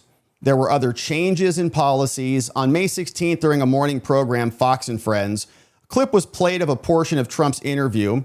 During the clip, Trump was quoted of saying of Mr. Comey, Trump said, he knew exactly what that meant. A child knows what that meant. If you're the FBI director and you don't know what that meant assassination, and it says it loud and clear. He's calling for the assassination of the president. True. Discovery documents also say that at 10:33 that morning, the Secret Service changed its policy. They added this in, saying, please include 8647 as a threat. It could be coded to kill the 47th president. It is. They're making shirts about it. What are these shirts that have this printed on there? Arguing to remove Trump off the menu. How do you do that? You can't impeach him. Do they mean we should invoke the 25th Amendment and his cabinet should hold him to be invalid? No, that's not what they meant. After Trump got shot in the ear, many of them were celebrating it. Too bad they missed, they said on their disgusting freak show accounts. By the end of the day, the policy was rolled back. Someone else said, well, we can't add it in there. We should go back to business as usual because now it's going to look like we're putting it in there for a reason. Even though I would argue it should be added in there because they've identified a new vector. Comey just elevated an otherwise more unknown term into the national zeitgeist. So there was also Amazon stuff. They got a subpoena to go after Amazon, and they got the records about what they found. The defense obtained records of products that were offered for sale on Amazon, displaying 8645, 8646, 8647. The materials were extremely voluminous, and you need to have an Amazon ID number, and a conservative analysis of all this shows that there were a bunch of products here. Okay, 8647 had 81,000 products returned. 8645, Trump won, 97,000 products returned. There's even 8646, 29,000 for Joe Biden. A lot lower. He's not as popular. Not as many people wanted him dead. But again, that I would say is still an argument that Joe Biden should be killed, which is not anything that we would ever endorse. The total products features for all of these, over 200,000 of those. And a bunch of people buying those shirts. Obviously, that's why we're there. Did anybody purchase these? Concerning the number of federal law enforcement inquiries that were sent to get purchased product materials, Amazon couldn't locate anything. Now, the execution then of a March warrant resulted in the government seizing attorney-client communications from Comey and 2 lawyers known to him, David Kelly and Daniel Richman. Daniel Richman, I think, is the Columbia law professor who leaked everything allegedly to the media. In proposing a filter protocol, they only filtered Kelly's office. The government no provision to screen Richman's comms. Richman has been named widely publicized in prior years for criticizing the government's earlier invasion of his comms between Comey and Richman. Comey was leaking to Richman, in our opinion. A lot of evidence for that. FBI investigated themselves. Where are these leaks coming from? They couldn't figure it out because it was coming from Comey. By emails dated June 3rd, the government had agreed to quarantine those 2 conversations, but it's a breach of our attorney-client privilege. And then there was also another interview of an agent in charge. One investigator could not recall if they asked Comey or Kelly during the interview for the actual image of the photograph. The agent said during the interview that the request for the original was implied, but did not use the word screenshot. And so we don't even have the original photo. He did not know if any other law enforcement asked Mr. Kelly for the actual original photograph and stated that he did not do so. What the hell is that, dude? How do you not seize the phone and get the photo so you can pull the metadata off of this. I would suspect this whole thing is just going to be rigged by the FBI. FBI, many of whom probably love James Comey, wishes he were back because they've got cash now, are not even going and getting the key bit of evidence. Don't even find the photo. Are you joking me? Yeah. So the indictment was returned back on Tuesday, April 28th by a grand jury. Prosecutor Matthew Petreka was the sole signatory to the indictment, trying to engineer the same problem that happened with Lindsay Halligan. Remember when they put her, like they've already known this, they put Lindsay Halligan as the sole U.S. attorney who indicted Comey for lying to Congress in Virginia. And then she was acting U.S. attorney. So ultimately she was no longer there. They dismissed the case against that. That's up on appeal, I think, in the Fourth Circuit. So same thing. One attorney, he's a special assistant U.S. attorney. They're engineering the whole thing to fail. So the discovery materials first indicate his participation less than a week before the indictment. He was professional. The last contact with him was about a protective order. They're still pulling discovery together, and now he's been transferred out. And so all that is declared under penalty of perjury. And so Comey really wants this case dismissed. And you can see, I think he's not happy that they were following him and his wife around, that they got text messages from person one. Person one was explaining the wife got on Amazon, was looking up 8647 shirts. Be very curious if some of these warrants resulted in more information. This is obviously the defense filing. They're submitting a whole slew of motions here. Dismissed for selective vindictive prosecution, motion to suppress the evidence, motion for disclosure of grand jury proceedings. The DOJ will respond to all of this. And very excited to see what they have inside. But here are some of the exhibits that were attached. So emails right here. One from a special agent. Please find the request to Verizon for exigent emergency disclosures. This goes to Verizon. A lot of this all redacted. But we want last known location. We want periodic location updates every 15 minutes for 48 hours. We want subscriber information. We want incoming, outgoing call details. Wow, this is great. We want SMS details from these dates.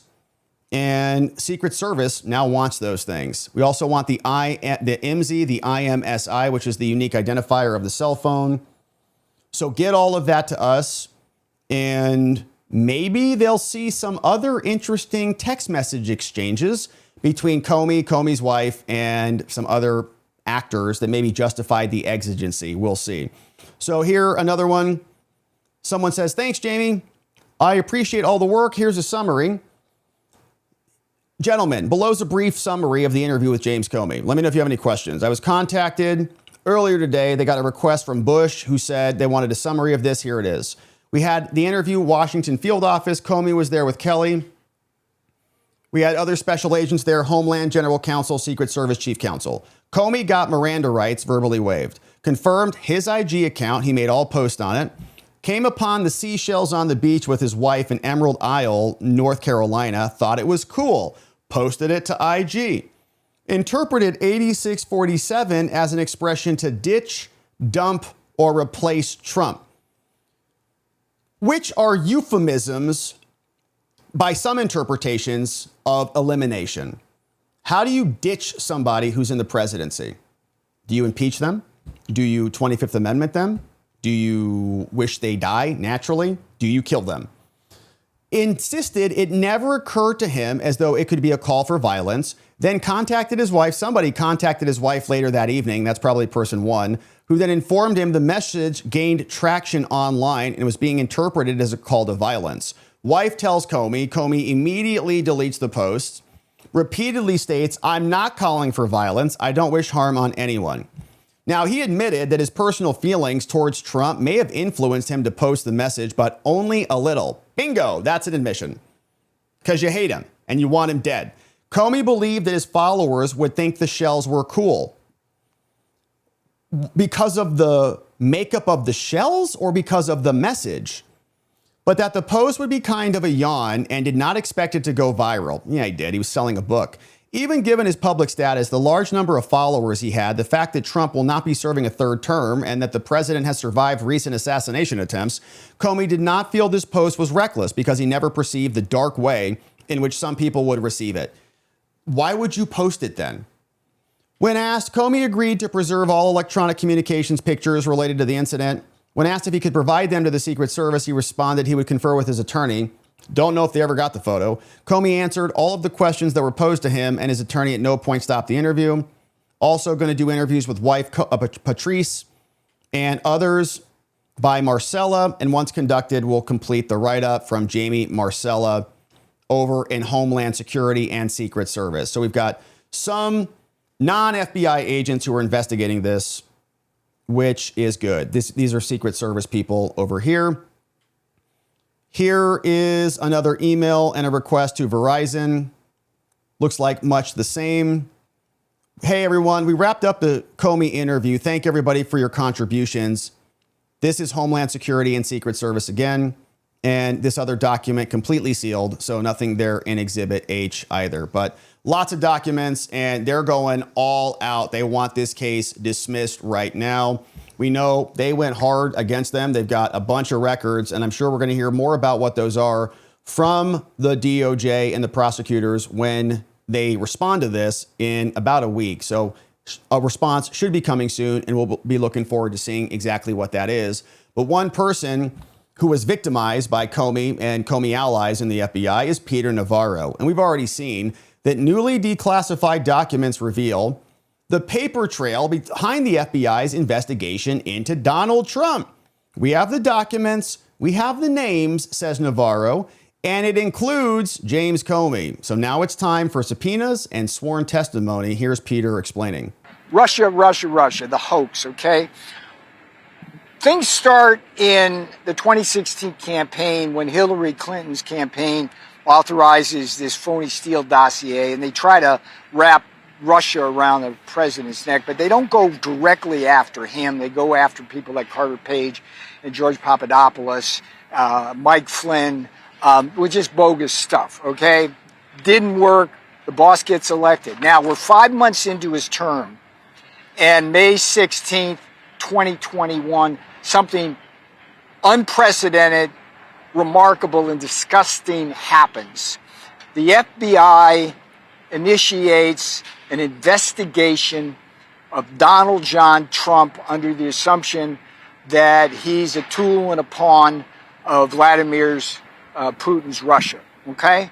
Now, here's we know this kind of by anecdotally, but what we got from John Solomon's dogged efforts in Pulte and the president's direction is newly declassified documents which give us the formal opening document of that investigation, all of the approving officials, and importantly, Steve, the chain of command all the way up to the top, down to the implementing FBI agents, the likes of Walter Giardina on. Now, let me show you how this works. Come May 16th, there's the opening communication. The bad guy here at the top is the Counterintelligence Division Director. He's a guy named Bill Priestap. Bill Priestap, remember that name. And he consults with the FBI's General Counsel, James Baker. Yep. And in this opening communication, they say, we're investigating Trump. And what happens then is you've got the acting FBI director, the next name, Andrew McCabe, notifying the Deputy Attorney General Rod Rosenstein that they're opening the matter. So you got Baker, Priestap, McCabe, and Rosenstein. Okay, so the very next day, Steve, Rosenstein appoints Robert Mueller the special counsel, and the Russia hoax takes flight. Now, James Comey's in this hoax as well, because the investigation is opened in part because they use Comey's firing to argue that somehow that was Donald Trump trying to suppress the Russia probe. So he's clearly one we got a subpoena. So that's 5 so far. And then the Priestap communication is based on a predicate that's been established by the Crossfire Hurricane team, and two very familiar names there is Strzok and Page, the lovers, the star-crossed lovers at the FBI, who you're so amazing, baby, just virulently anti-Trump. So we've got Page, Strzok, Rosenstein. We got Mueller, McCabe, Baker, and Priestop identified. And then you go down to the agent level, and you've got these guys. You got Case Agent 1. This was the guy who screwed up the Carter Page FISA warrant. His name is Stephen Soma. You have another guy, Pientka, and then the guy I call the Forrest Gump of the Russia hoax and the anti-Trump activity, the guy who arrested me, Walter Giardina. Yep. And what's important about Giardina is he was one of the initial recipients, Steve, of that phony Steele dossier. He vetted it, and allegedly Giardina said, oh, that's genuine, let's go. And then later on, whistleblowers allege that he had his laptop erased and things like that. So the point is that we have an opportunity now. We know exactly what that investigation said in terms of its opening communications. We know what the chain of command looks like.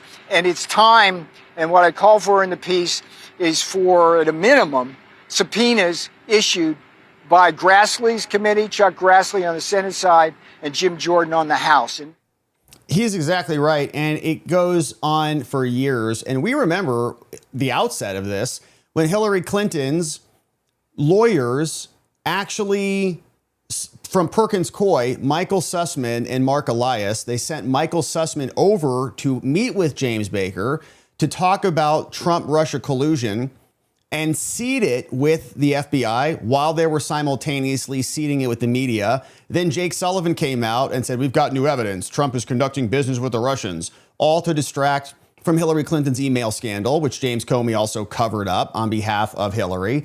And it was embedded through and through the agency. It's a network of folks that goes deep and wide. And we've got concerns that maybe as part of this investigation, if they were involved in it, it looks like it was largely Secret Service and Homeland Security.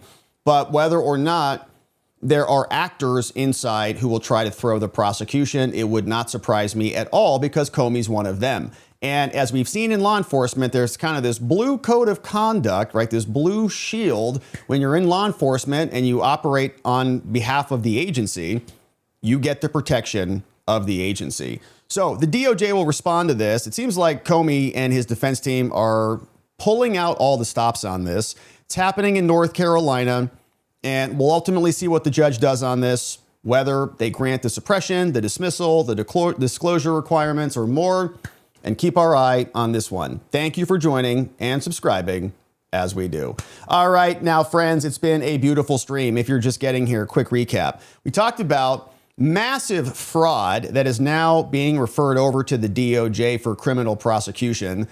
Dozens and dozens of medical facilities, hospitals, and more now under scrutiny from J.D. Vance, RFK Jr., and an admiral. We talked about Richard Levine, who deployed transgender surgery ideology across the Biden government. And now what we're learning is that some of these facilities were actually billing insurance for fraudulent claims, saying they provided this service, but in reality, they were doing transgender treatments. They just couldn't bill the insurance providers for those.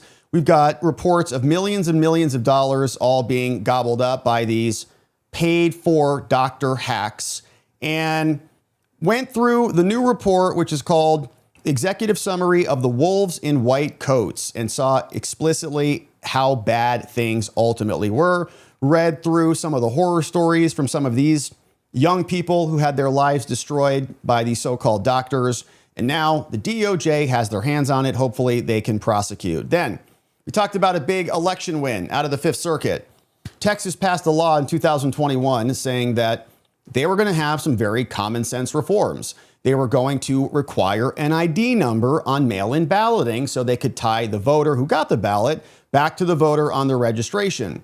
They also were going to limit compensation for people who were engaging in electioneering and more. And a lot of this has been blocked on and on and on again until today. The Fifth Circuit came back down, reversed the lower court's injunction, said you have no standing to be here at all, and the new reforms can now go forward. And then lastly, we had a James Comey update, and we learned a lot more about the evidence that has been gathered by the prosecutors and law enforcement here, including text messages between Comey's wife and some unnamed person.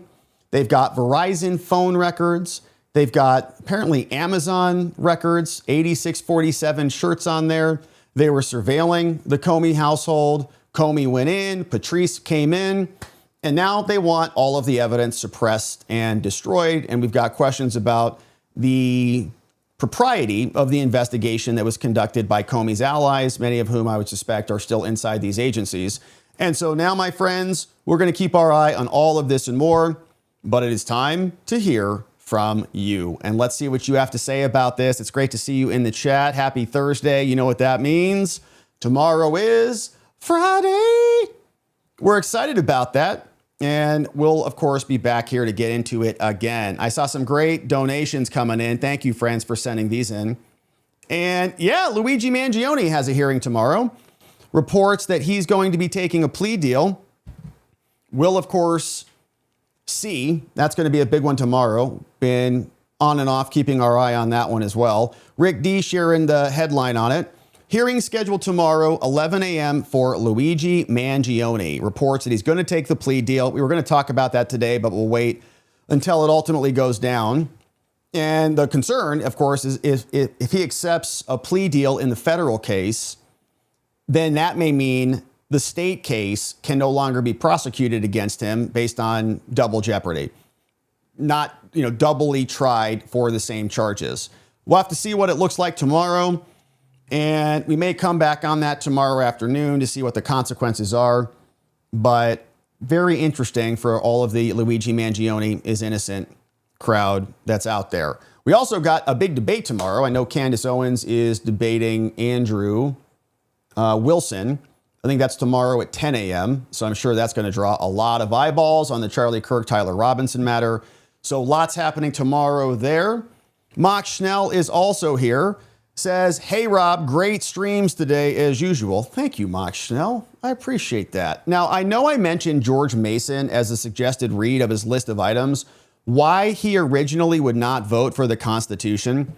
Might I suggest Hillsdale College online free course to the membership?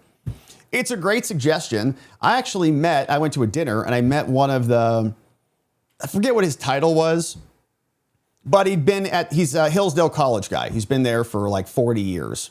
And he was great to talk to and explained everything about it. Sounds like an awesome place. So I think that's great advice. I'd love to check that out. So much good stuff out there. And shout out to our Hillsdale friends. So Hillsdale College online free course. So you're saying I got to get educated. Appreciate that, Mock Schnell. It's true. So thank you for that, Mock Schnell. Very generous as always. Great recommendations. And we appreciate you being here and your suggestions. Mosheg, what's up? The trans insanity is a blowback to Sodom and Gomorrah. Yeah, I think there's a lot of parallels there. I really do. It's like total degradation of society. When you're surgically removing a child's body parts, what are we doing? And we're allowing that to happen as people who oppose it, just kind of, not allowing it, but it's happening. We voted to stop a lot of that, and it is getting stopped, but there's a whole separate bucket of people who are endorsing it, full-throated, screaming behind it, fighting for it. And it's just on the face, it just sounds insane, right? To just go to a 9-year-old and say, we're going to destroy your body. Sick. Yeah, it's really sick. And I do think there's a spiritual component to it. I think there's a sexual component to it. There's a financial component to it. I think there's a spiritual component to it. It's almost like destroying innocence if you can destroy innocence and you can transgress societal norms, people feel empowered when they can do that. When people go out on the streets naked and flail their genitals around on the streets of San Francisco and call that empowerment, it's a transgression, and people feel empowered when they do those things. Same thing, I think, happening with these doctors when they knock off, a 14-year-old's breast and they walk out of there like, "I had a good day today, honey. What'd you do?" "Oh, I destroyed a 14-year-old girl's chest for the rest of her life." It's a transgression that empowers them, and it's a sick thing because they're crossing moral and societal norms for their own personal enrichment and satiation. Really sick. So thank you, Moshe. I agree. And maybe there'll be repercussions for that soon. Psychological projectionist. Hippocratic means don't treat if the cure is worse than the illness. Well, it's almost like they don't even try anything else. They just say, "Oh, this young gal's depressed and she hates her body. Her period hurts and this whole thing sucks." And it sucks. I remember when I was a kid, like going to these school classes, and they'd say, "Oh, well, this is what happens to boys and this is what happens to girls. And girls' breasts are going to hurt and they're going to feel weird and moody and have this thing happen." That's like really kind of, gross in a way. And, and all of a sudden, you have to, go through that. It's part of the human experience, but they say, no, it isn't. You don't have to do that. Just cut it off, take these pharmaceuticals and become a perpetual client for the rest of your life, and everything will be much better. Turns out it's not. Many people you've seen now go through these transitions and are horrified. And the suicide rate, the trans are, they always like to say it's white male shooters. I think that used to be the case at the schools and these various, incidents. But now it's like trans everywhere. Everywhere you look, it's a trans shooter. First thing people will say, is it a trans person? Are they doped up on testosterone, or what's going on? Don't even talk about the alternatives, right? Maybe you sit them down with a counselor and talk through adolescence. Everybody has adolescence problems. It's part of the experience. Gosh. Rick D, this is disgusting. It dishonors every veteran from World War II, including my grandfather and 2 uncles. I hope they catch every one of them. On Thursday, vandals poured bubble soap into the fountains on the These people are sick, man. So here in DC, they did this. Let's take a look. Wow. What a bunch of freaks. Yeah, see, these people, there's really nothing sacred to them. So apparently someone poured bubble soap in the memorial's fountains, creating foam. Andrew Layden, Penguin 6, he travels around DC and reports on it. What a bunch of sick people. Yeah, and I've seen other videos and stuff of people just kind of letting their kids run around inside the pool like it's a Big Surf or something like that. And you get very loud. It should be a tranquil, respectful, somber place to pay respects to the most heroic people in American history. But it's perverted by foreign tourists and leftist hacks, I would presume. Sandy, finally, the Fifth Circuit ruled on the en banc Alien Enemies Acts case. Didn't read it yet, but in Trump's favor. Another Fifth Circuit win? Man, I didn't see that one today as we were doing show prep. Thank you for that. Sandy in the house. This one just dropped today. Let's go. All right, so we may come back on that one tomorrow. Nice. All right, we'll get prepped up on that. Sandy, thanks for the flag. I did not even see that one as we were skidding in here today. We appreciate that. King of Biltong, what's going on? Turn up the flavor with Peri Peri Biltong. It's mild heat, big flavor, over 50% protein to keep you going. Try the full Peri Peri range at BiltongUSA.com, and you can get over there and use code Robert, and you'll save some cash moolah, 10% off on your order, and get it delivered right to your door. King of Biltong's an amazing dude. We appreciate him. Hopefully it's flying off the shelves. And you said that there was graffiti too? Vandals have also graffitied this. Oh my gosh, Rick D. Besides just adding bubble soap, they said clean hands, dirty money painted on the side. Wow, these people are sick. Yeah, they should be in prison for that. John Solomon, vandals strike the memorial. Are there not cameras out there? How many more attacks can there be on the reflecting pool, on the lawn? Video footage of the area showed mountains of foam, clean hands, dirty money. An individual on scene stated the park police had ordered civilians to leave the area. Latest act of vandalism. No identity on a suspect or a motive. I think we know what the motive is. But like, where are the cameras? Everything is in 4K. You can see pimples on people's butts everywhere, but they can't flock cameras everywhere. We're all surveilled indefinitely, but they can't get a reflecting pool camera. No idea what happened to the 8647 on the grass outside the Washington Monument. And now what's going on? They can't figure out what the hell happened here, where they did this to a World War II memorial. Now, you're allowed to put your feet in there, is my understanding. Like, you're allowed to take your shoes off and put your feet in there and relax and say a prayer or say a somber memory. But then you've got like people running around, like trampling in there, like, it's a water park. And it isn't. Okay. It's a World War II memorial. These people are sick. So, yeah, generally not in favor of the flock cameras, I'll say. But I'd be okay with about 1,000 of them going up around the mall so we can catch all these lunatics and bring them to justice. Still nothing on the 8647 in the grass. And Janine Pirro just dismissed all the reflecting pool vandalism. That's infuriating. Thank you, Rick. And thank you for flagging that. Hey, what's up, Chris? I just found out that the people who live in Philadelphia's Kensington district were being paid cigarettes for registering to vote. Documented. I'm sitting with one right now. That's incredible. Yeah, that's a thing of value, right? That's a payment. That should be illegal for the person delivering the cigarettes and for a person who's accepting the cigarettes in order to vote.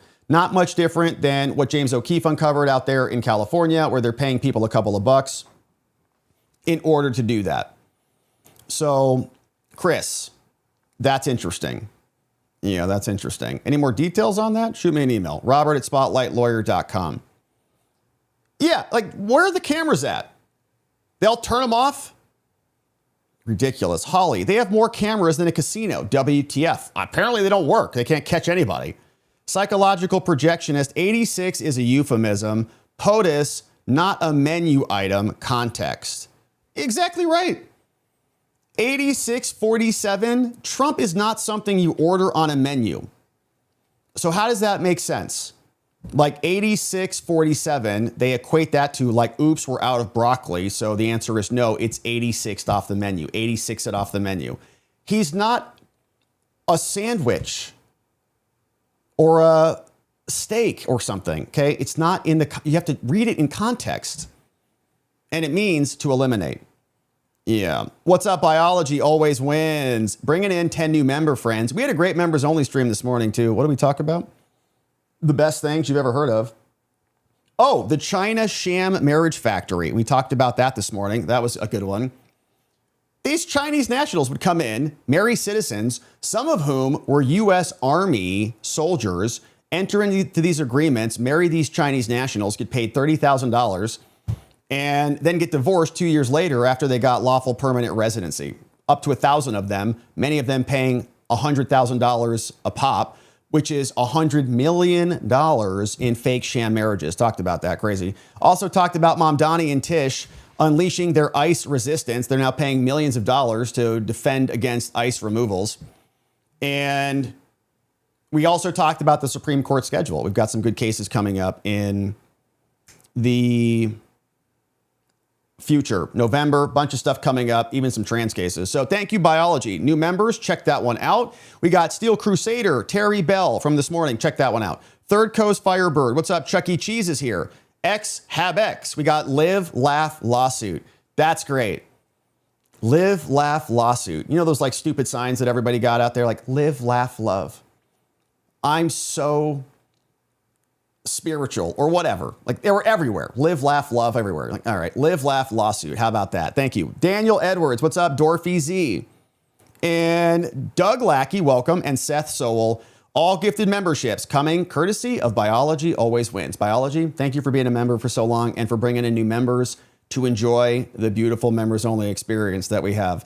Darren McNeil. Hey, 36 months, my man. Happy 3-year anniversary to us. And we appreciate that. being here. You being here. Darren McNeil. Congrats on you, boy. Thank you, Darren. We had another appointment with our little bot guy this morning, right before the show. And he's doing great. So, they require some tests and stuff. You got to get these tests done quickly. So we went and got some of that done. He handled it like a total pro because he's a tough little cookie, our little son. So thank you for that, Darren McNeil. Hey, what's up? Shlista. Rob, is it possible to post the video segments immediately after the show? Yeah. I mean, we try to get them out quickly, but we got to edit them. I mean, that's really the only delay.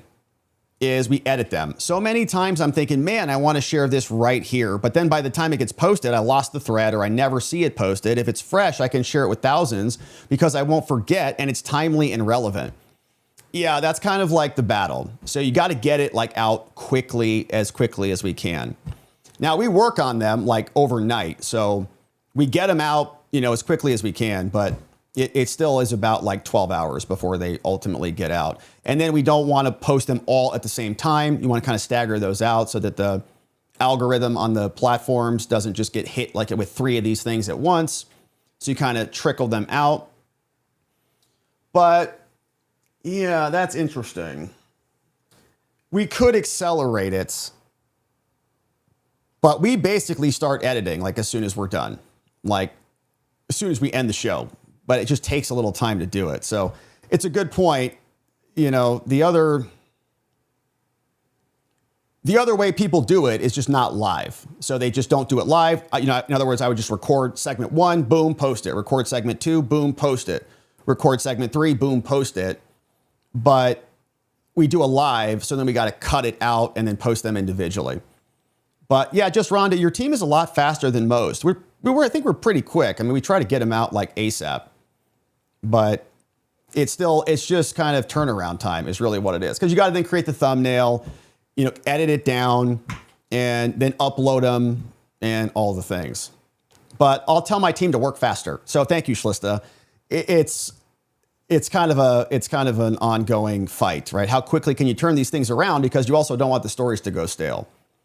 But there's another little tool that came out that maybe it will be worth experimenting with. In other words, there's our streaming platform will do these automatic, maybe we'll test that, maybe tomorrow. It says there's this new tool that will automatically clip the show and then just post them without you doing anything. So like when you're live, it just clips things. The problem with that is I don't know what it's clipping. And I've looked at some of the clips. I'm like, that's not even an interesting clip, but it just uses the software to like identify a clip things, and then publish those. But I think like it would do that on X, for example. So I don't know if it's not going to capture the full segment. It just captures like 2 to 3 minutes, but maybe there's something good in there that is worthy of that. But anyways, we can experiment with that. That I've been thinking about just trying in the first place. Rick D, you missed the spray paint part of the memorial. Sorry about that, Rick. Thanks for the heads up on it. Yeah, sick people, I hope they catch them and prosecute them aggressively. Hey, Rick D, I will be in the DC area in October to do the final survey of the boat that I'm buying. If you haven't been yet, I would love to take the family to the changing of the guard at Arlington. It's something every American should experience. Rick, I'd love to go with you, my man. That would be an honor and a privilege. So 100% let us know. I think we'll be here. We got a baby, so not a lot of major plans coming up. We've got the holidays. I think we may travel for the holidays to go spend time with family. But in October, otherwise, yeah, let's do it, man. That would be amazing. I have seen that. I was a young man, a boy, and I came with my mom to DC, and I remember that vividly. Like I have that imprinted in my brain. I can visualize it like, wow, that was really incredible. So Rick, we'd love to do that, my man. And let's do it. So when you're in town, let's go. King of Biltong. Hey, check out our Rumble channel for all things do-it-yourself Biltong and cool American history, streaming at live 9 a.m. Eastern time. Central channel is called Rustic Ranch on Rumble at Rustic Ranch. Check it out. Biltong, cool American history, and DIY sounds amazing. Yeah. And Winning Reality. Critical gender theory equals cultural Marxism. End it. Yeah, so if cultural Marxism is stripping classes out, right? Like there's no rich, there's no poor. There's just kind of one homogenous, lowest common denominator society. You need to do that across the board. There really can be no men, there can be no women, there can be no family structure because those are separating classes. There definitely can be no religion because those are hierarchical in many ways. You got to destroy all of it. And men and women are a big part of that. So just kind of neuter everybody, turn everybody into this gigantic blob, and then you can control them and then ultimately kill them, as has happened historically. So winning reality, thank you for being here for 2 months. First month's the hardest, gets easier from there. We appreciate you joining us. I feel like you've been here longer than that, but we appreciate it. And friends, thank you for sending those in. Thank you for the comments. And yeah, I do think the changing of the guard, I don't know what I said, but solemn, emotional, fortunate, not a privilege. I mean, I think I may have said privilege just because it's like, it's an honor, to be there to witness that, which is maybe why I said privilege, but I don't know if that's the wrong word. Dion, hey, the babies from yesterday's talk was born today, the surrogacy case. We saw that, Dion. Yeah, good news on that. And I think they were instantly providing them the life-saving care to engage in the surgeries. I think there was also a limitation on the birth mother. So the birth mother is not allowed to even touch the kid and is like totally excommunicated from the kid, which is part of the reason why surrogacy is such a problematic thing, I think. And why it's almost abusive to the baby who comes out of the mom, who was birthed in the mom's body, to be separated from the skin-to-skin contact, from the hormonal exchange that happens, and all of the things. But anyways, good news on that. We'll see what happens. Probably ship the baby back to California. Maybe the parents there will, actually do the right thing and care for the child and keep it alive. Dan, keep him alive, baby Gabriel. Dan, what's going on? Here's one. Thank God Francesca Hong lost. And these are even moderates now having Thanksgiving again. Yeah. And that was an interesting case, right? Because that was the USB. That was the USB missing election results. Yeah. What's going on, Rick D? If you get very lucky, you get to see a Guardian's last walk. It's very special. That I'm not familiar with, Rick, but man, it sounds like it would be an honor to go do that with you. So thanks for the idea. Yeah. Not a Fed. I think you guys are doing great. I try to catch the lives whenever I can. I remember the old days of locals when I went to get on, in the end it would cut off. Interesting. Winning reality. You've been around for a while. Yeah, you have really good transitions. You could train an AI agent. Yeah, we could do that too. I mean, it could just get in there and just say, Claude, edit all this stuff. I haven't played around with that, but the tool that we're using for the clipping does have an MCP, so it may be possible to do that. I just haven't experimented with it yet. And Winning, thanks for being around, my man. Glad you became a member. Bodymon in the house. Thank you for this one and for sending in some love. We appreciate you doing that. Let's say hello to our friends over on X, and then we'll wrap it on the day. And of course, we'll come back tomorrow and have even better stories to talk about. Let's see who's joining us on X. Any comments? A couple. What's going on? Barb, the vulnerability of autistic children predisposes, clicked around like a lunatic, predisposes them to manipulation and abuse by wolves in white coats. Yeah, and I don't think it's only even autistic kids. Like these are just normal, not autistic children who are getting brainwashed into doing this. And Darby, they're dishing out lifelong hormones and GLP-1s like jujubes on Halloween. It's all about making money for big farm mafia. As a parent, this sickens me beyond words. Yeah, and I think the GLP thing too, like there's no free lunch in life, right? You got to earn things.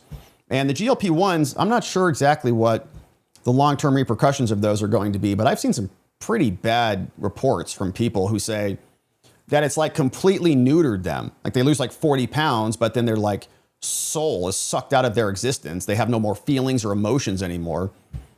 And why is that? Science, it's mostly guesswork. we can rule out, false positives. We can hone in on more, I would say reliable cause and effect hypotheticals, but they don't really know how a lot of this stuff works, what it does. Like look up, the antidepressant stuff. It's like all guesswork. They're just like, try them. Try this one, try that one. See what it does to your levels in your brain. But can you pull out your blood and measure the increase in your serotonin or something? No, not really. So they're just kind of experimenting. It's all these like experiments, like your body's a big lab, science lab. And they don't really know what's going on. Hey, Dark Servient, here's some milk money, Dad. Thank you for the milk money, Dark Servient in the house. Appreciate it. And it'll go to good use. Over to Mama. Thank you, Dark. She's the milk producer right now. And Rick D, look it up on YouTube. A Guardian's Last Walk. They do a different changing ceremony. The Guardian lays roses on the graves at the tomb. Yeah. Yeah, it's an amazing, amazing ceremony. Thank you, Rick. Maybe we'll see it in person, and that would be even better. So we appreciate that, Rick. Thanks for the heads up on those things. Definitely let's stay connected in October. And congrats on the boat. That's pretty cool. All right, so friends, we'll pause here on the day. It has been a beautiful stream. Happy Thursday. Tomorrow is Friday. We're looking forward to that. We'll come back. We'll have more business to attend to, and we'll see what else is percolating out there. But until we are back here, I want to thank our tremendous mods and meme smiths for being here. We got John in the house, Muffin Rando. What's up? Donut, mind me. We got K-Bean, we got Neuro D, Janek, Dog Digger, Geegum Geegum, Elliot, Just Rhonda, all keeping things nice and orderly around here. And friends, thank you for being here. Thank you for subscribing. Thank you for liking the video on your way out. Thanks for sharing the show with a friend or family member, inviting them to come join us when we're live so that we can all hang out together as one big giant happy family. And Dark Severian, 4 months, says 1 trimester and a month. You got a baby coming too? Man, congratulations. Dark Servariant, 1 trimester and a month. Is it your first? Well, it's a wild ride, my man, I'll tell you. Or my lady, which I think sounds a little bit too like Old English. M'lady? But anyways, congrats on the baby. Hopefully you're enjoying the pregnancy. And friends, hopefully you join us back here tomorrow, because we are coming back here to get into it again. And in order to do all of this appropriately, we are going to need to see you right back here so that together, with your help, we can shine that big, beautiful spotlight of accountability and transparency down upon our system with the hope of finding justice. Make it a beautiful evening. Sleep very, very well. We'll see you right back here tomorrow. Bye-bye.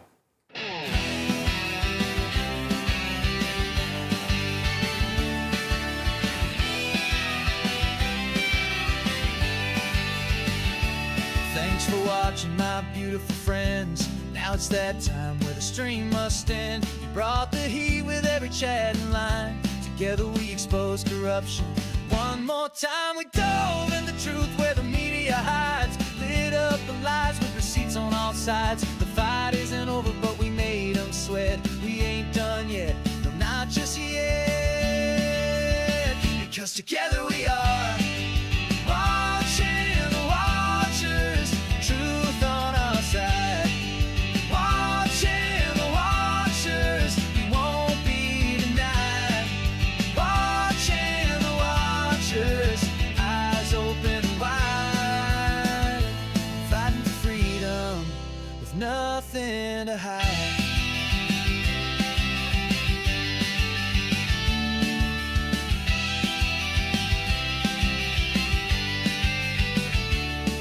Drop a like and don't forget to share. And bring a friend who's ready to care.